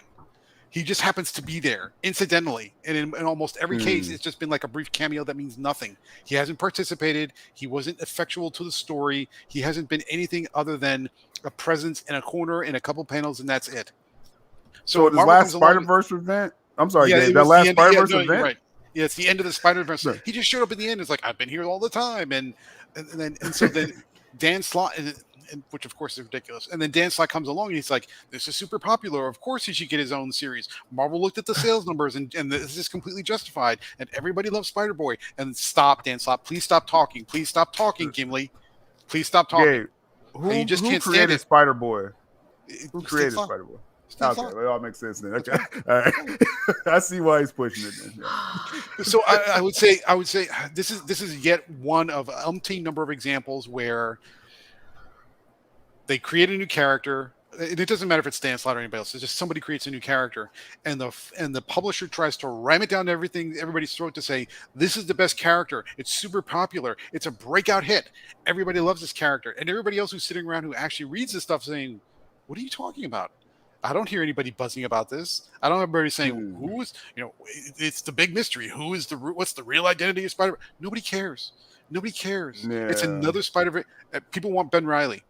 right? That people want people want Ben Reilly. They want to know what's going on with Ben Reilly. He's sitting on the corner, and then you get these editor letters from Nick Lowe saying, "Well, we didn't have room for Ben Reilly because there's just too much going on with the other Spider characters like Silk and Spider Gwen." What the streets want. It's just, but you have room for this for Spider Boy, a character that just showed up, that nobody cares about, that looks like a punk, that talks like a punk, that's trying to cop Damian Wayne style, and everybody's just like, why are you devoting an entire ongoing series? And not they stated as an ongoing, not a limited run, an ongoing. Oh, it's ongoing.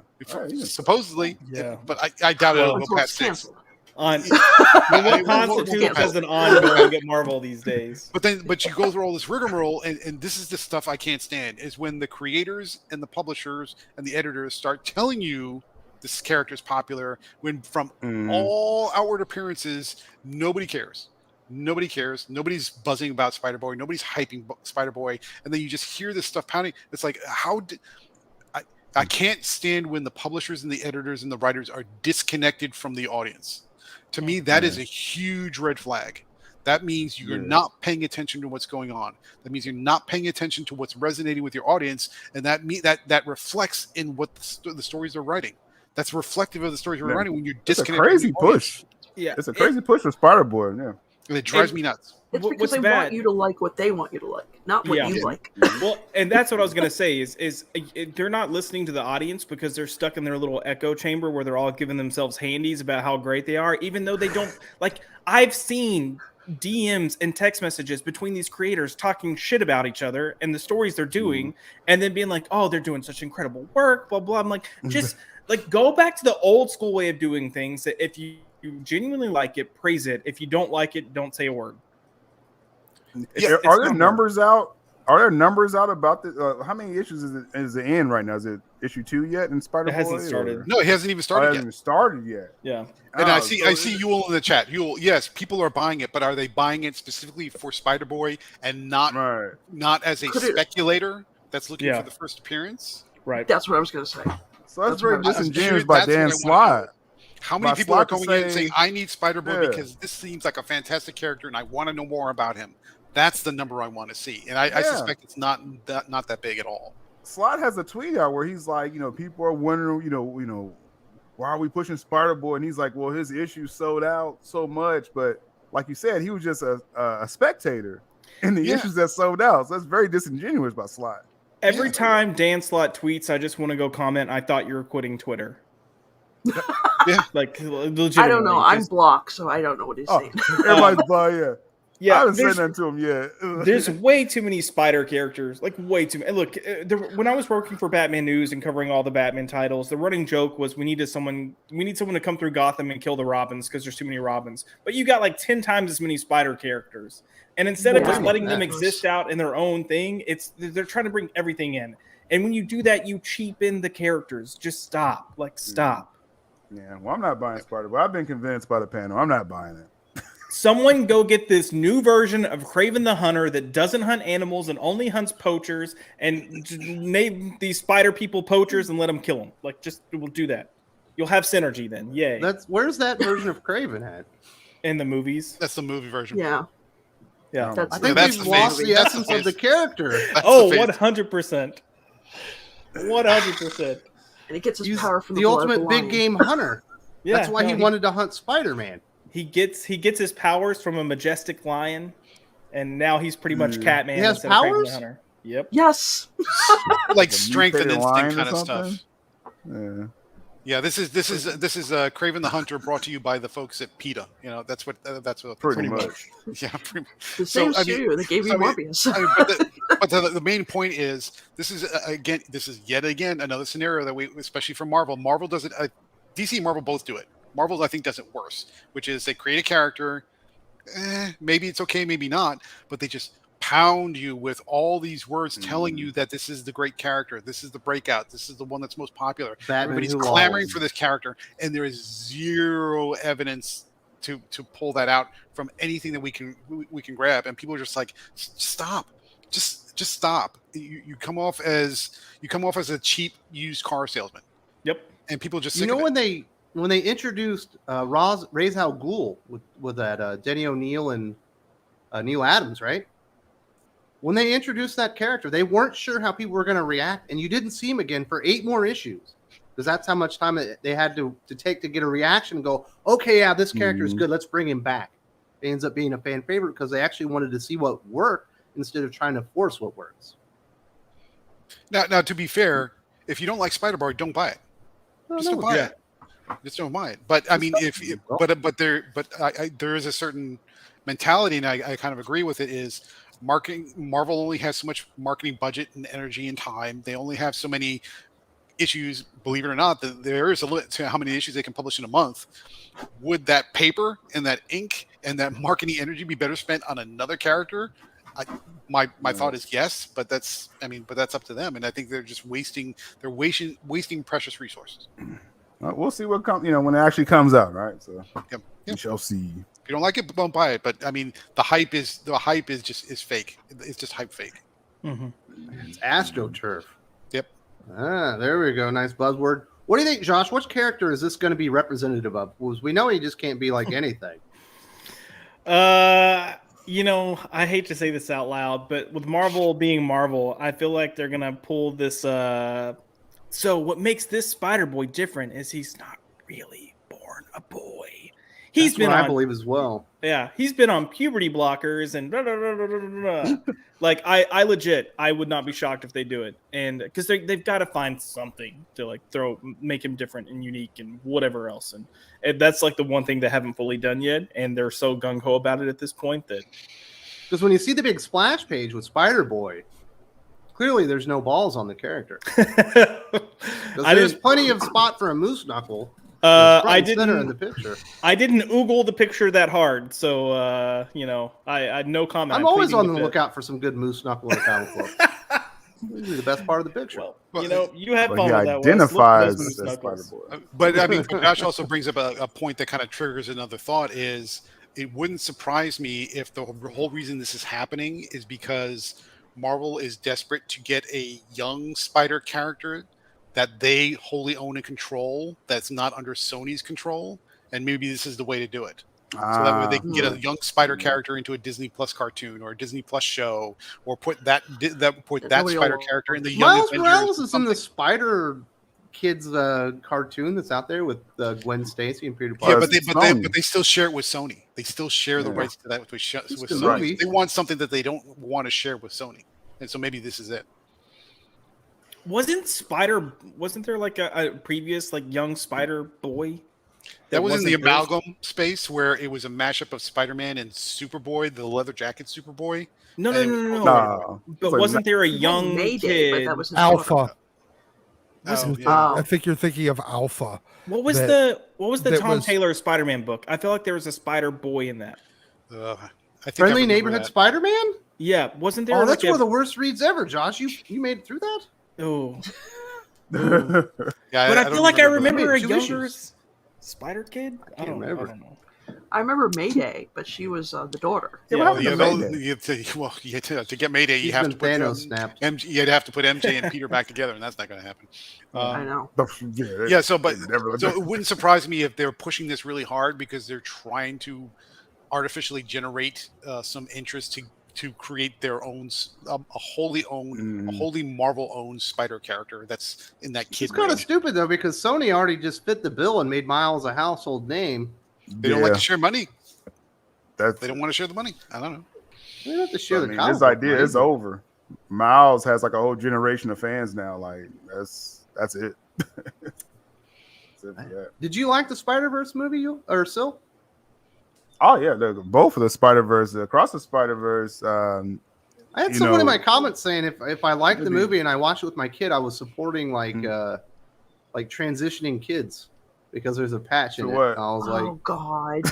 Transition to what? It's like a flag in the background or something. Yeah. It was like, I don't know. I like the Lion King movie, and it said "sex in the clouds." It doesn't mean I want to promote sex to children. Then there's the cover that had all the dicks on it and stuff like that. I don't support that stuff. It was in the background. It wasn't even part of the story. Yeah, just watch a movie and enjoy it. Now I'm looking forward to the trilogy, ending of that. They have a real chance to have one of the best trilogy CBM history, I think, with Spider-Verse. For sure. Somebody said Better than the Dark Abraham Knight Spider trilogy. comic. Not better. Never. I've never seen anything's better than Dark Knight. Guardians of the Everyone's Galaxy is comparing- pretty good Yeah, too. Like that third movie was hot, although I didn't like the second one.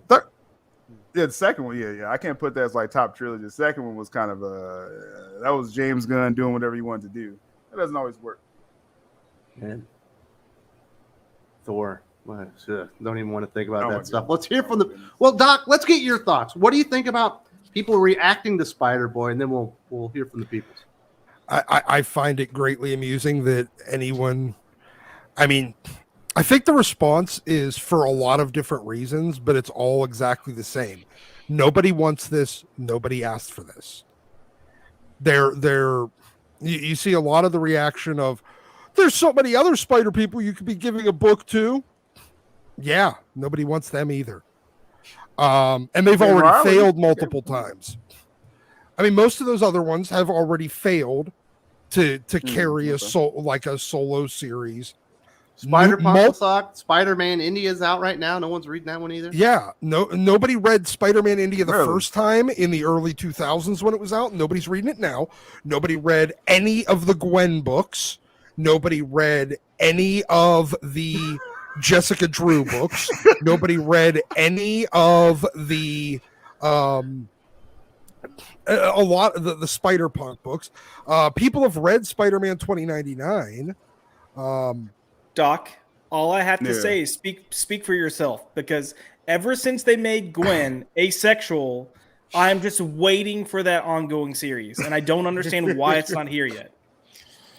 I'll be honest with you. I mean, Spider-Punk, this question came up in the Weird Science Slack chat, because we have a Slack chat. If you subscribe just for $1 a month, you can be a part of it too. Right now, I think opinions vary, but right now there is not one single writer that is consistently at Marvel that I would trust to write anything good. Nope, not one, not a single one. DC has Yeah, a I couple. saw but somebody. Marvel, nope. There was like a Rob Reads Comics on Twitter, and they're like, "Are Jackson Lanzick and Colin Kelly good?" 'Cause they're doing a Thor story. No, This was the they're not. response from Rob Reads Comics. The best writers at Marvel outside of Jed McKay and Al Ewing. I was like, Jesus "Oh my God, you're right. I Marvel is in trouble." I mean, if you want to pick on somebody who can deliver kind of okay, it's Jed McKay probably. But his Moon Knight is sometimes up and down, and his Taskmaster was terrible. Strange, But on the whole, he does some decent stuff. But that's about it. He is Jed This McKay. is great right now. He's random writer B He's a journeyman. from He's a journeyman. yeah. And the fact is, they've just tried to make a lot of journeymen into real writers in the last couple of years. Oh, They yeah. did it Jerry with, Duggan's got 2 primetime books. yeah, Jerry Duggan. He's at best a Zeb journeyman. Wells is the ASM Zeb- writer. Zeb Wells is a journeyman, halfway competent. This book I could go with Al Ewing, maybe. Al Ewing, maybe I could do some stuff with that. Yeah, but he's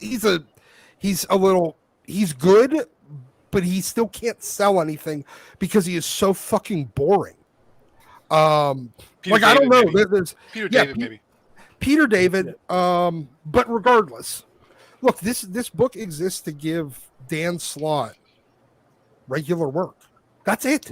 Another chance for a payday if they ever make a movie about the character. Yeah, because I feel like this book exists to reward Dan Slott for longevity. Yeah, for loyalty, because he can't sell on anything. And they can't give him ASM back because they already saw that ASM with Dan Slott was lowest. Like, it was baseline sales ASM, except for here and there where it would spike up because they were doing something semi-interesting. When it would always settle back to basically, here's the 55,000 people that will never drop ASM. And that's it. So Right. they've given him other books. They gave him what? Iron Man. They gave him Fantastic Four. Fantastic Four, which was terrible. And he couldn't sell on either of those. So they gave him another Spider-Man book, but he couldn't even really sell on that one. So Well, he's coming back to Superior, I think. yeah, he's coming. He's Yeah. going to do Superior again for the only good that thing I like from nobody's asking for.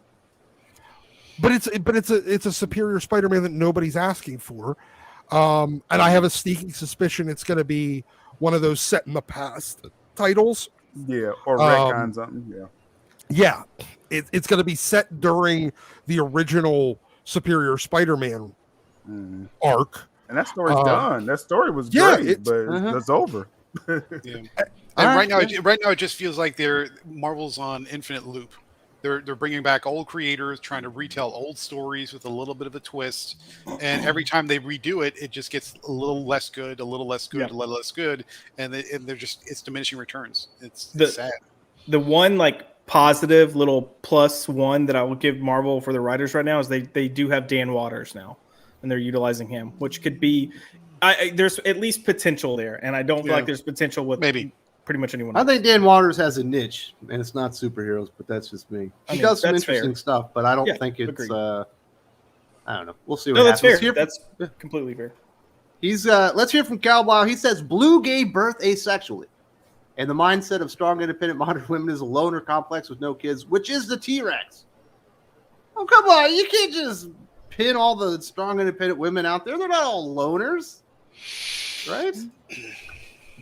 Well, I guess if they're independent, they might be loners. That's a lot to unpack. I guess that's kind of the that's kind of the thing, right?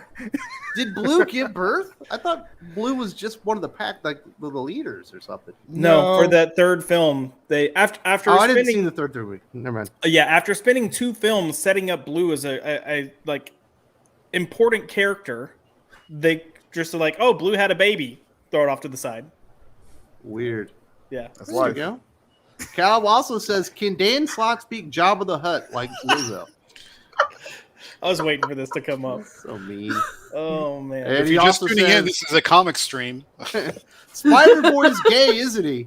Josh, I don't believe Spider Boy will be gay because that's not interesting enough in 2023. yeah, no, It'll be that's something else. old news. He'll Come be on now. trans. The name that's Bailey Trick. is already That's screaming. that's what Josh trans. said. Yeah. Dark Admiral March Hare, been with us for 5 years. Remember when What If stories were just that? Pepperidge Farm remembers. No more crappy clones of legacy characters. We just Those were got the days. the announcement of the dumbest What If story in the history of comic book stock. Oh. What if Peter Parker and Natasha Romanoff, no, not Natasha Romanoff, No, Wanda. Wanda were brother and sister? And it's like, that's not really a what if scenario because they're from different countries. Like they're not from the same person. Like that's not a That decision that's concept. changed or an event that went slightly altered and something else happened. No, this is just a pointless mashup. Yeah. It's no different than just like taking it's sticking two action figures next to each other and just magically like from whole cloth creating headcanon and making it a story. It's fucking retarded. Yeah. I agree with you. HH and the boys from Sigma Comics. Shout out to the Thinking Critical team. Thinking Critical helped us smash our Kickstarter goal, and we're not alone. Support Thinking Critical and indies. If the big two want to ruin their characters, you have a better choice. Here comes Calico at your LCS. Awesome. Absolutely. Heck A lot of yeah. people are turning to the indie comic books now. They're bigger and Yep. bigger, and Yep. I don't know. That's the only thing you can really recommend whole cloth a lot of these days now, Gabe. Right. Well, one of the reasons, there's a couple reasons for that. Number one, there's a lot of indie stuff out there. So, but it's hard to find in the sense that it's just sort of scattered all over the place. So, just as a shameless self-plug here, Comical Opinions is one of those sites that was specifically designed to try and find the smaller publishers, the mid-sized publishers, and the indies that, that CBR and comicbook.com and the Beat and whoever don't talk about. It's because we want to bring exposure to that, even if the comics aren't good, but at least you're getting exposure to creators and stories and things that you don't see that isn't just Marvel, DC, and what have you. So we invite you to kind of submit your stuff, and we'll be happy to take a look. But yeah, I definitely see that there's an uptick in people wanting to create their stories, recognizing that I won't say it's easy. I will say it's simpler than ever to get creator-owned stuff done. So if you have a story and you can hook up with an artist, and even that's easier to do because there are like Facebook groups and there's websites dedicated to kind of doing matchups and pair ups where you can find stuff. We want people to create. So instead of sitting here and complaining about the big two all day long, which is what we do because that's part of what we track. At the same time, we want to encourage people to kind of make their stuff because I think that's where the future of the industry is going. Right now, Marvel and DC at one point had the reputation of being the top. We call them the big two for exactly that reason. I don't think they're viewed that way anymore. Right now, they're in my mind, they're especially for creators that have some talent behind them, they're viewed as a stepping stone to doing bigger, better stuff or more interesting stuff, or brandishing creative ideas. I think I said this on an earlier cast, like way back. I think, in my mind, Marvel and DC right now are increasingly getting looked at as the McDonald's and the Burger King of comic publishers. They're huge. Everybody knows who they are. But if you want that high quality premium meal, that's not where you go. You need to find better stuff. Now the trouble is finding that better stuff, and that's kind of what we're trying to create a platform for people to kind of get exposure to other comics that are out there. But for right now, if you want interesting comics that are fun and entertaining, it's not with the big two.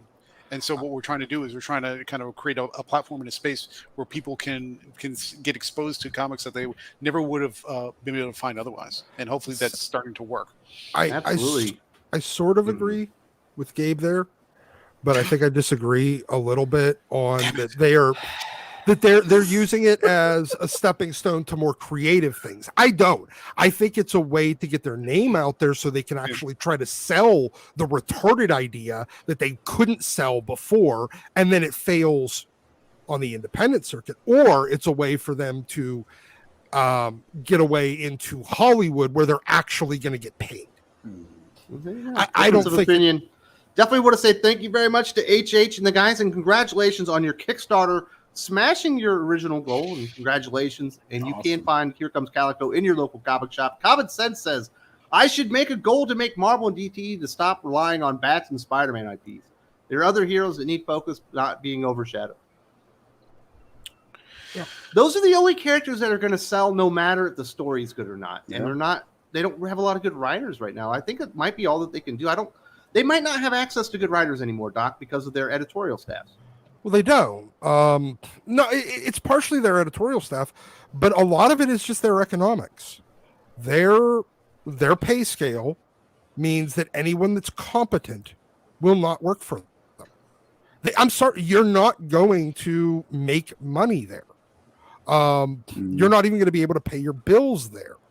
So why do you go there? I mean, there's a reason why, Peter David is back at Marvel right now and e-begging on, I mean, yes, he has some health issues, but he's also e-begging on GoFundMe simultaneously and this is Peter fucking David. So he's a guy that probably is getting health issues. He had multiple strokes, man. Yes, I understand that, but he's a guy that... There's a difference between Joe Glass going out there and e-begging, please look at my comic book, or like Heather Antos going, my laptop broke.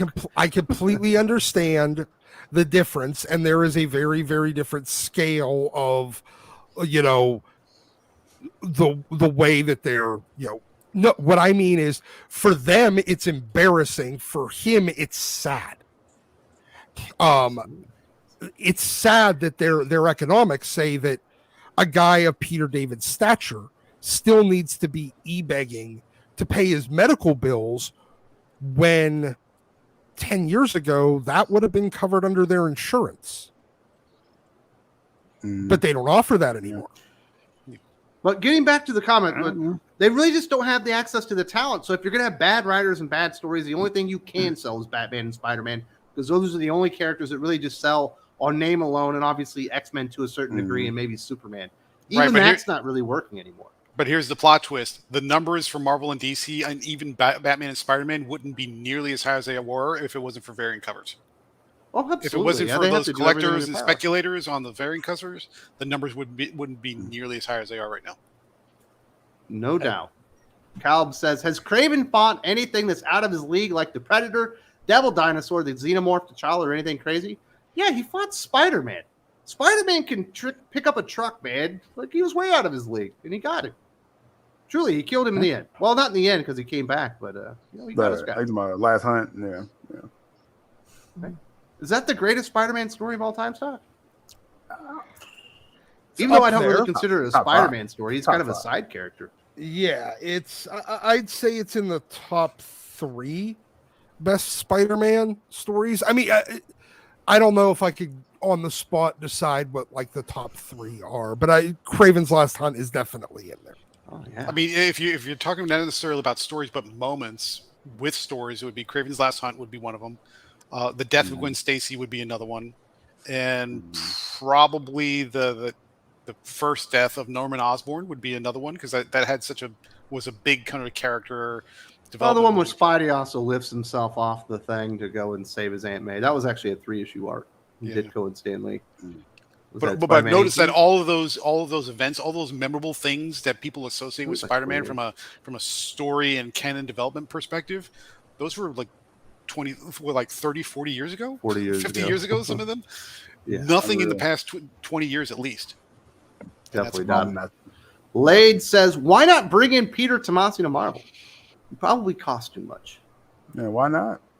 Plus, I don't think they're looking for old school good storytellers. I think they're looking for people to tell the stories that the editors want to tell.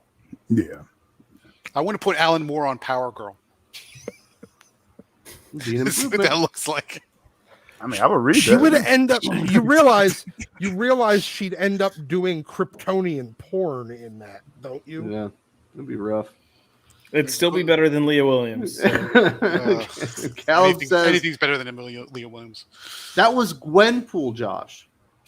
The asexual comment. Yeah, look, you're kind of proving my point, man. They're all the Nobody fucking cares. same. Nobody cares. Nobody cares. Nerd says, I keep trying to tell people about the website Comic Book Newsstand, but YouTube prevents me from posting the site. It's a site for exposure. Well, that's very good. For the most part, it is defaulted in YouTube that if anybody posts a link in your comments, they will automatically be deleted. Yep. And I turned it off one time, and that will never happen again because I got so many posts to porn sites and OnlyFans sites, and I got spammed in the space of like 24 hours, and my channel was small at that point. I can't imagine what would happen now. So it sucks that that's a mechanism in there, but it's there for a reason because people. I think there are just bots out there that will just spam YouTube accounts that don't have that disabled. Mm-hmm. Yeah.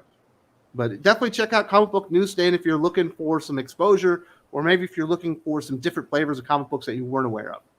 Cal Weil says, why are the big 2 writers obsessed with the hive mind? I think they just hire all their friends. They're hired to be. Yeah, exactly. Yeah. Well, I think creative people kind of, I don't know.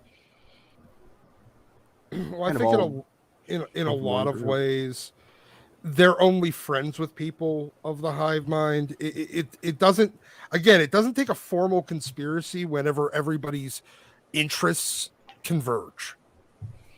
That's what it comes down to. It's a bunch of people whose interests are all converged, and they only associate with other members of their hive minds, and they only hire the people that they associate with. So that's what you get. That's why people like Thinking Critical. You come here to the Comics Aficionados, and we can't agree on anything. Other than Doc, isn't smart when it comes to manga. That we can't agree on. Right, Doc? I don't care about manga. What's Japanese Stromboli? That's the question, Doc.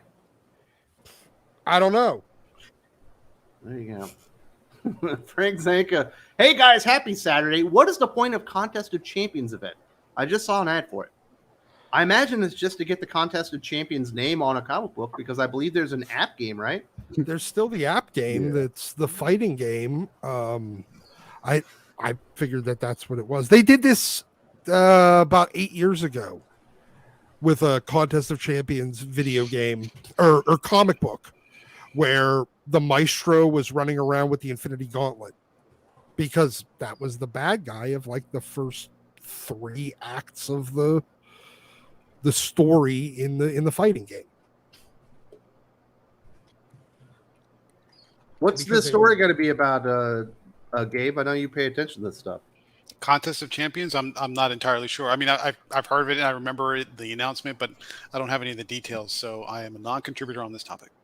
Sorry. Well, Frank, your guess is as good as ours. I think it's just that they can say they have a Contest of Champions event like this stupid app. My goodness. Cal Lyle, I wouldn't mind that Power Girl because Leah Williams, like all the Stephanies and the writers of Secret Invasion, have no social life or experience. Oh, come on, Callum. You can't say you don't like Doc and not respect him, then use his term for a generic female writer. Yep. Doc, he stole that from you, buddy. Yep. My goodness. But, Leah Williams is going to be doing terrible on Power Girl, and I will subject Doc to that torture, and Lane Kramer is going to be happier than anybody about that. That's all we know is going to happen. And I think that's also spinning off into a Fire and Ice miniseries or an ongoing. And I don't know if Leah Williams is writing the same thing, but we're going to get more of that type of writing. That'll also be canceled very soon. Kenneth Dowling says, "Hello, Wes, and a good day to the panel. Hope you all have been doing well. Well, how have you been, sir? It's been a long time no see. I hope everything is going well in Florida, and you all are safe and sound. We've been missing you here, but we've been holding down the fort and talking about nerd news basically every Saturday as normal. The channel's blowing up, and we're doing great. How's everyone else doing? Are you guys doing good too? Anybody got some complaints for Kenneth? No. Any complaints? Where the hell have you been, Kenneth? Come grace No, the chat. You just dropped us, man. Yeah, be safe. We're heading into hurricane season. Be safe. Be safe. Yeah. It's typhoon season here. We're in the rainy season. It's starting up. Hopefully it doesn't get too bad. Nerd says, Weird Science pointed out it's probably not the editors either. It could be the corporate sensitivity readers to keep the correct opinions. Yep. I saw that video.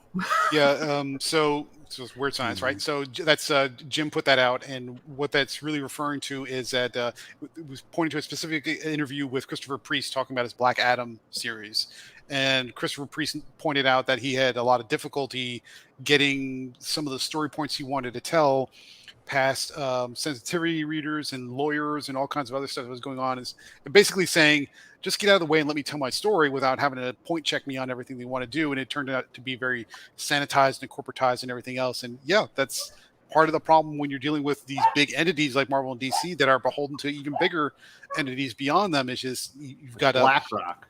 You've got to, we don't have time for that. Please don't get us started on BlackRock. I will not. But the idea that's is not the first time I've heard that story. I've heard it from other creators. Everything has to go through lawyers and sensitivity readers and people that are looking for licensing deals. You can't just tell a story. It has to be a product that has to be approved at multiple levels, and it really gets in the way of creative process. Now, I'll be the first one to admit, and you've heard me say it multiple times, I'm not a huge Christopher Priest fan. I think his writing style is not to my tastes. So that you have to balance that out with what he's saying versus how much of his accountability, responsibility for the way he writes and the type of stories he wants to tell. So there's a little bit of a give and take there, but yeah, there's definitely a lot of the corporate influence isn't just saying, write this type of story. It's here's my story. And then by the time you're done with what is approved to be published, it's like 15 levels of committees and approvers and adjustments and notes that you got to work through before it gets done. And that's cumbersome for anybody, regardless of how you write. Cal Miles says, but that Secret Invasion remark is true. Since when did Nick Fury and War Machine ever complain about how oppressed they were because of their skin? What's why bad that happened. Yeah, I was gonna say what's bad about that too is that scene was excellent until the "Help a Brother Out" comment came in, and then they started talking about oppression. Kind of ad-lib too much because Don Cheadle's a wonderful actor, and I thought he was perfect in that scene. But I think it was more Samuel L. pushing some stuff.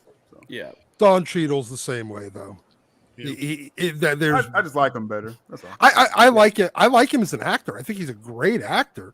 But every time he opens his mouth about social issues, it's the same. I'm oppressed. To be fair, you had the same problem with Falcon and Winter Soldier. That show had some of that same problems there too. To be fair, Don Cheadle's character Michael in this, Rhodey was actually like right with what he was saying in that exchange with like. It was just stupid, and Samuel L. Jackson is phoning it in. Like it doesn't seem like he's trying in this at all. So, but yeah, Common Sense says Doc hates anime and manga, but he likes Battle Chasers. He's got a good point there, Doc, because Battle Chasers basically is manga. It's American. It's the only sword and sorcery story that I've ever liked, because that's what it is. It's an anime influenced art style with a basic European sword and sorcery story that just happened to throw in steam powered, like steampunk robots. That You don't like sword and sorcery at all? I don't. It bores the crap out of me. That's the reason why we've had this conversation before, dude.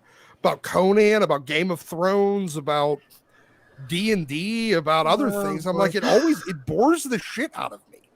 But it's I mean, if you all battle idiots in chasers cars driving off of skyscrapers. Yes, because it's ridiculous and stupid, and I can turn my fucking brain off. Every time sword and sorcery tries to act like it's all... The problem with sword and sorcery is most of the time it tries to act 1,000 times more highbrow than it actually is. If they embrace the smash, like caveman smash level of what most sword and sorcery is, I'd probably like it more. Sounds like somebody actually hasn't read a lot of Conan to me. That's why I'm going to agree with Doc on this one a little bit, because there are a number of different mangas and then Hispanic anime that kind of have that same thing, like Full Metal Alchemist, Seven Deadly Sins, to a certain degree, Attack on Titan, some other things. But a lot of those stories, even though they're technically and specifically manga and they spawn into anime, they're really those are in that style, but borrowing from European and Western influences. So I think this is the one case where Battle Chasers is actually the opposite. Mythology is from the West. Yeah, So it's actually the opposite. Is those manga, even though they were insanely popular, really are borrowing from Western stories. So there's a difference there. Yeah, and because really all Battle Chasers is a mashup of a bunch of different genres that Joe Mad liked. There you go. Cal says sensitivity readers is a stupid job and idea. Well, I think we can all agree with that one, Doc. And he's not even attacking you, so that was a big step up. Eric O'Sullivan, the Sultan of Soup himself, with the headsman coming to National Geographic Magazine and ESPN, will Disney now clean house at Marvel Comics? Thanks, all blessed and grateful. No, I do not believe they will. I don't think Marvel Comics are important enough, and I don't think they generate enough money as a comic publisher for them to clean up anything, because it doesn't really matter. Yeah, both sides, DC, Marvel, they don't make enough money to be significant. When I say the money, I'm not talking about the characters. I'm not talking about the logos and all that stuff. Right. I'm just talking about the comic book publishing itself.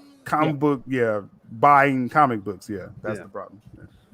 So it would be nice if it happened, but I don't know. It feels like it would have happened by now if it was going to. Keta says, I've been getting myself together, but things are good. I also want to give condolences to Skip. The first time I was on Comics Aficionado, he was there, and he was awesome. A great soul. I miss him. Indeed. Absolutely. Miss him a lot. And, Skip was an admirer of you.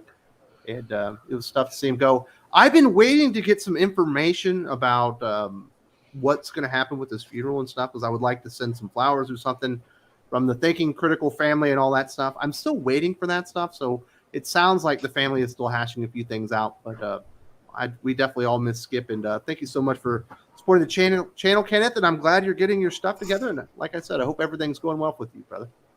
Rob Biller, as a longtime comic books buyer, these days it's back issue bins only. I think it all went sideways when writers, activists prioritized their politics, lifestyles over stories people want. Great show today. Yeah, agreed.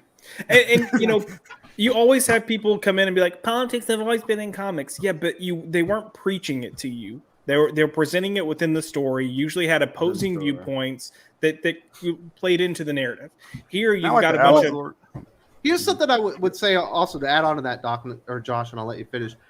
The politics or the message of the story never overtook the actual story. Itself. It became the center focal point of it. And I think with today's writers, they can't put it in the background and make sure that the fun and excitement is front and forward. That's if you want a current as in just now example of where you can see pitch perfect example of how this plays out and looks terrible is read the first 2 issues, which the second one just came out, of Spirit World from DC Yes. Comics with written by Alyssa Wong. She puts that they, them, transition, dead naming, all those kinds of concepts into those comics, which is not wrong. It's not wrong to do that. The problem is the way she is able to pull it off. She has to write characters that don't act, think, speak, or react to the situation they're in any way that a human would act. You have to twist the characters to respond to Xanthi, who is the main character, in a way that no human, a parent, a stranger, her family, they have to act in bizarre, unhuman, unrelatable, nonsensical ways to be able to kind of incorporate everything that she's going through and to kind of make it seem normal. And it comes off completely unnatural. And it's horrible to read. And they have to hash everything out over a dinner table, which I'm tired of. They also do add one more thing that's very damaging. They essentially broke magic in the DC universe. All you have to do is lie and convince yourself that you're something that you're not, and somehow you're disaffected by magic. The self-delusion is a mystical word in DC now. Okay. Thank you And very much. everybody just goes along with it. And the only people who don't are the villains.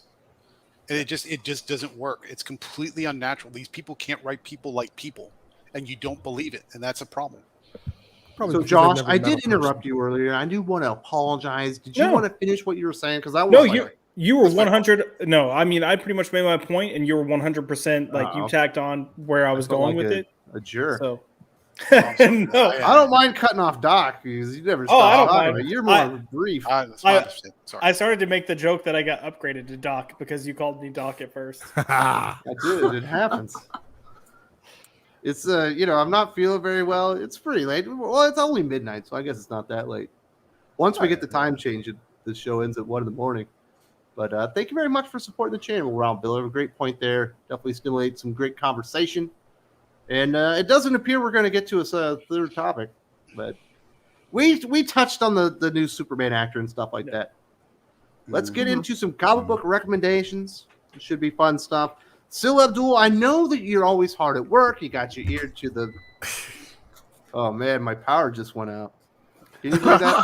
Sil, do you have any comic books to recommend? Well, we ain't got much time. Let's put it that way. I'm working on it up now. Well, let's see. We'll go quick here. I'm catching up with the Silvestri Daily Duo. So, I got to get my variant covers, as Gabe said. I'm adding to the problem here, getting those variant covers. I did finally get the Tom King, the whole Brave and the Bold, but mostly for the Dan Mora. Instead of beeping, the story at the end. It's in black and white. Is Mora doing the art and he's writing it. I think it's pretty good. So Brave and the Bold, it's some decent stuff. So that's me. Very nice. Carrie, what are you recommending? Going real quick. I don't usually read manga based on games, but Zelda Twilight Princess is really good. It's actually a lot more brutal than I was expecting. But that's the first one. Second one is South Korean manga. It's The Boxer. About a bunch of different guys coming from different type of backgrounds and different types of attitudes, trying to make it as boxers. And finally, I'm on a Mark Millar kick. I'm reading Ambassadors now that I have all the latest volumes. So. Very nice. We do have a couple super chats we'll get through real quick. Caleb says, you did say, Doc, months back that you think Tolkien is for stupid people and hate their names. Typical. Tisk, tisk, tisk. Doc. It's a new low right there. Callum, did Doc pee in your Fruity Pebbles, man? I You were don't just know, coming man. for him today. I'm with it, though. Tolkien's absolutely brilliant. If Doc Agreed. can't get into that, it's because it's too smart for him. That's all I'm saying. I never Jasper said it playing... was... Never mind. Jasper playing 9. Padel, since we're all complaining, can we please complain about the HBO Max interface and feature content? They ruined the service for me with suggesting interior decorating shows. We do not get that on HBO Go, so I haven't experienced that. Does anyone else have Max? Yeah, so I mean, they incorporated all the Discovery stuff, and since you've got Zaslav there, he's highlighting the Discovery stuff. So you've got all Pushing that those Discovery. decorating shows, and they changed the color palette from purple to blue. I thought purple helped it stand out. Blue, they look like everything else now except for Netflix. It's bad choice. And that's what they want, sadly. Thank you for supporting the channel. It sounds like you were not alone, sir. I imagine I'll be feeling this in the not too distant future, but I really like Discovery and I like cooking shows, so it might not be too bad for me. Kenneth Dowling, I agree with Doc on what he said about magic and sorcery, except with Game of Thrones and Lord of the Rings. Best fantasy ever made. I'm not saying it's bad. I'm saying it bores me. There's a difference. Game of Thrones is boring? Yes, it I guess bored the me. first 2 or 3 issues could be boring, but once it picks up. I can't force myself through it. I've tried. The girlfriend's trying to convince me to try it again right now. And I'm like, I don't care about any of this shit. It's because she loves you and she's trying to do you a favor. My goodness. Eric O'Sullivan, I recommend Local Man on Image Comics. It's great. I got the second printing of 1 and 2. Now need the rest. Thanks for all the great suggestions.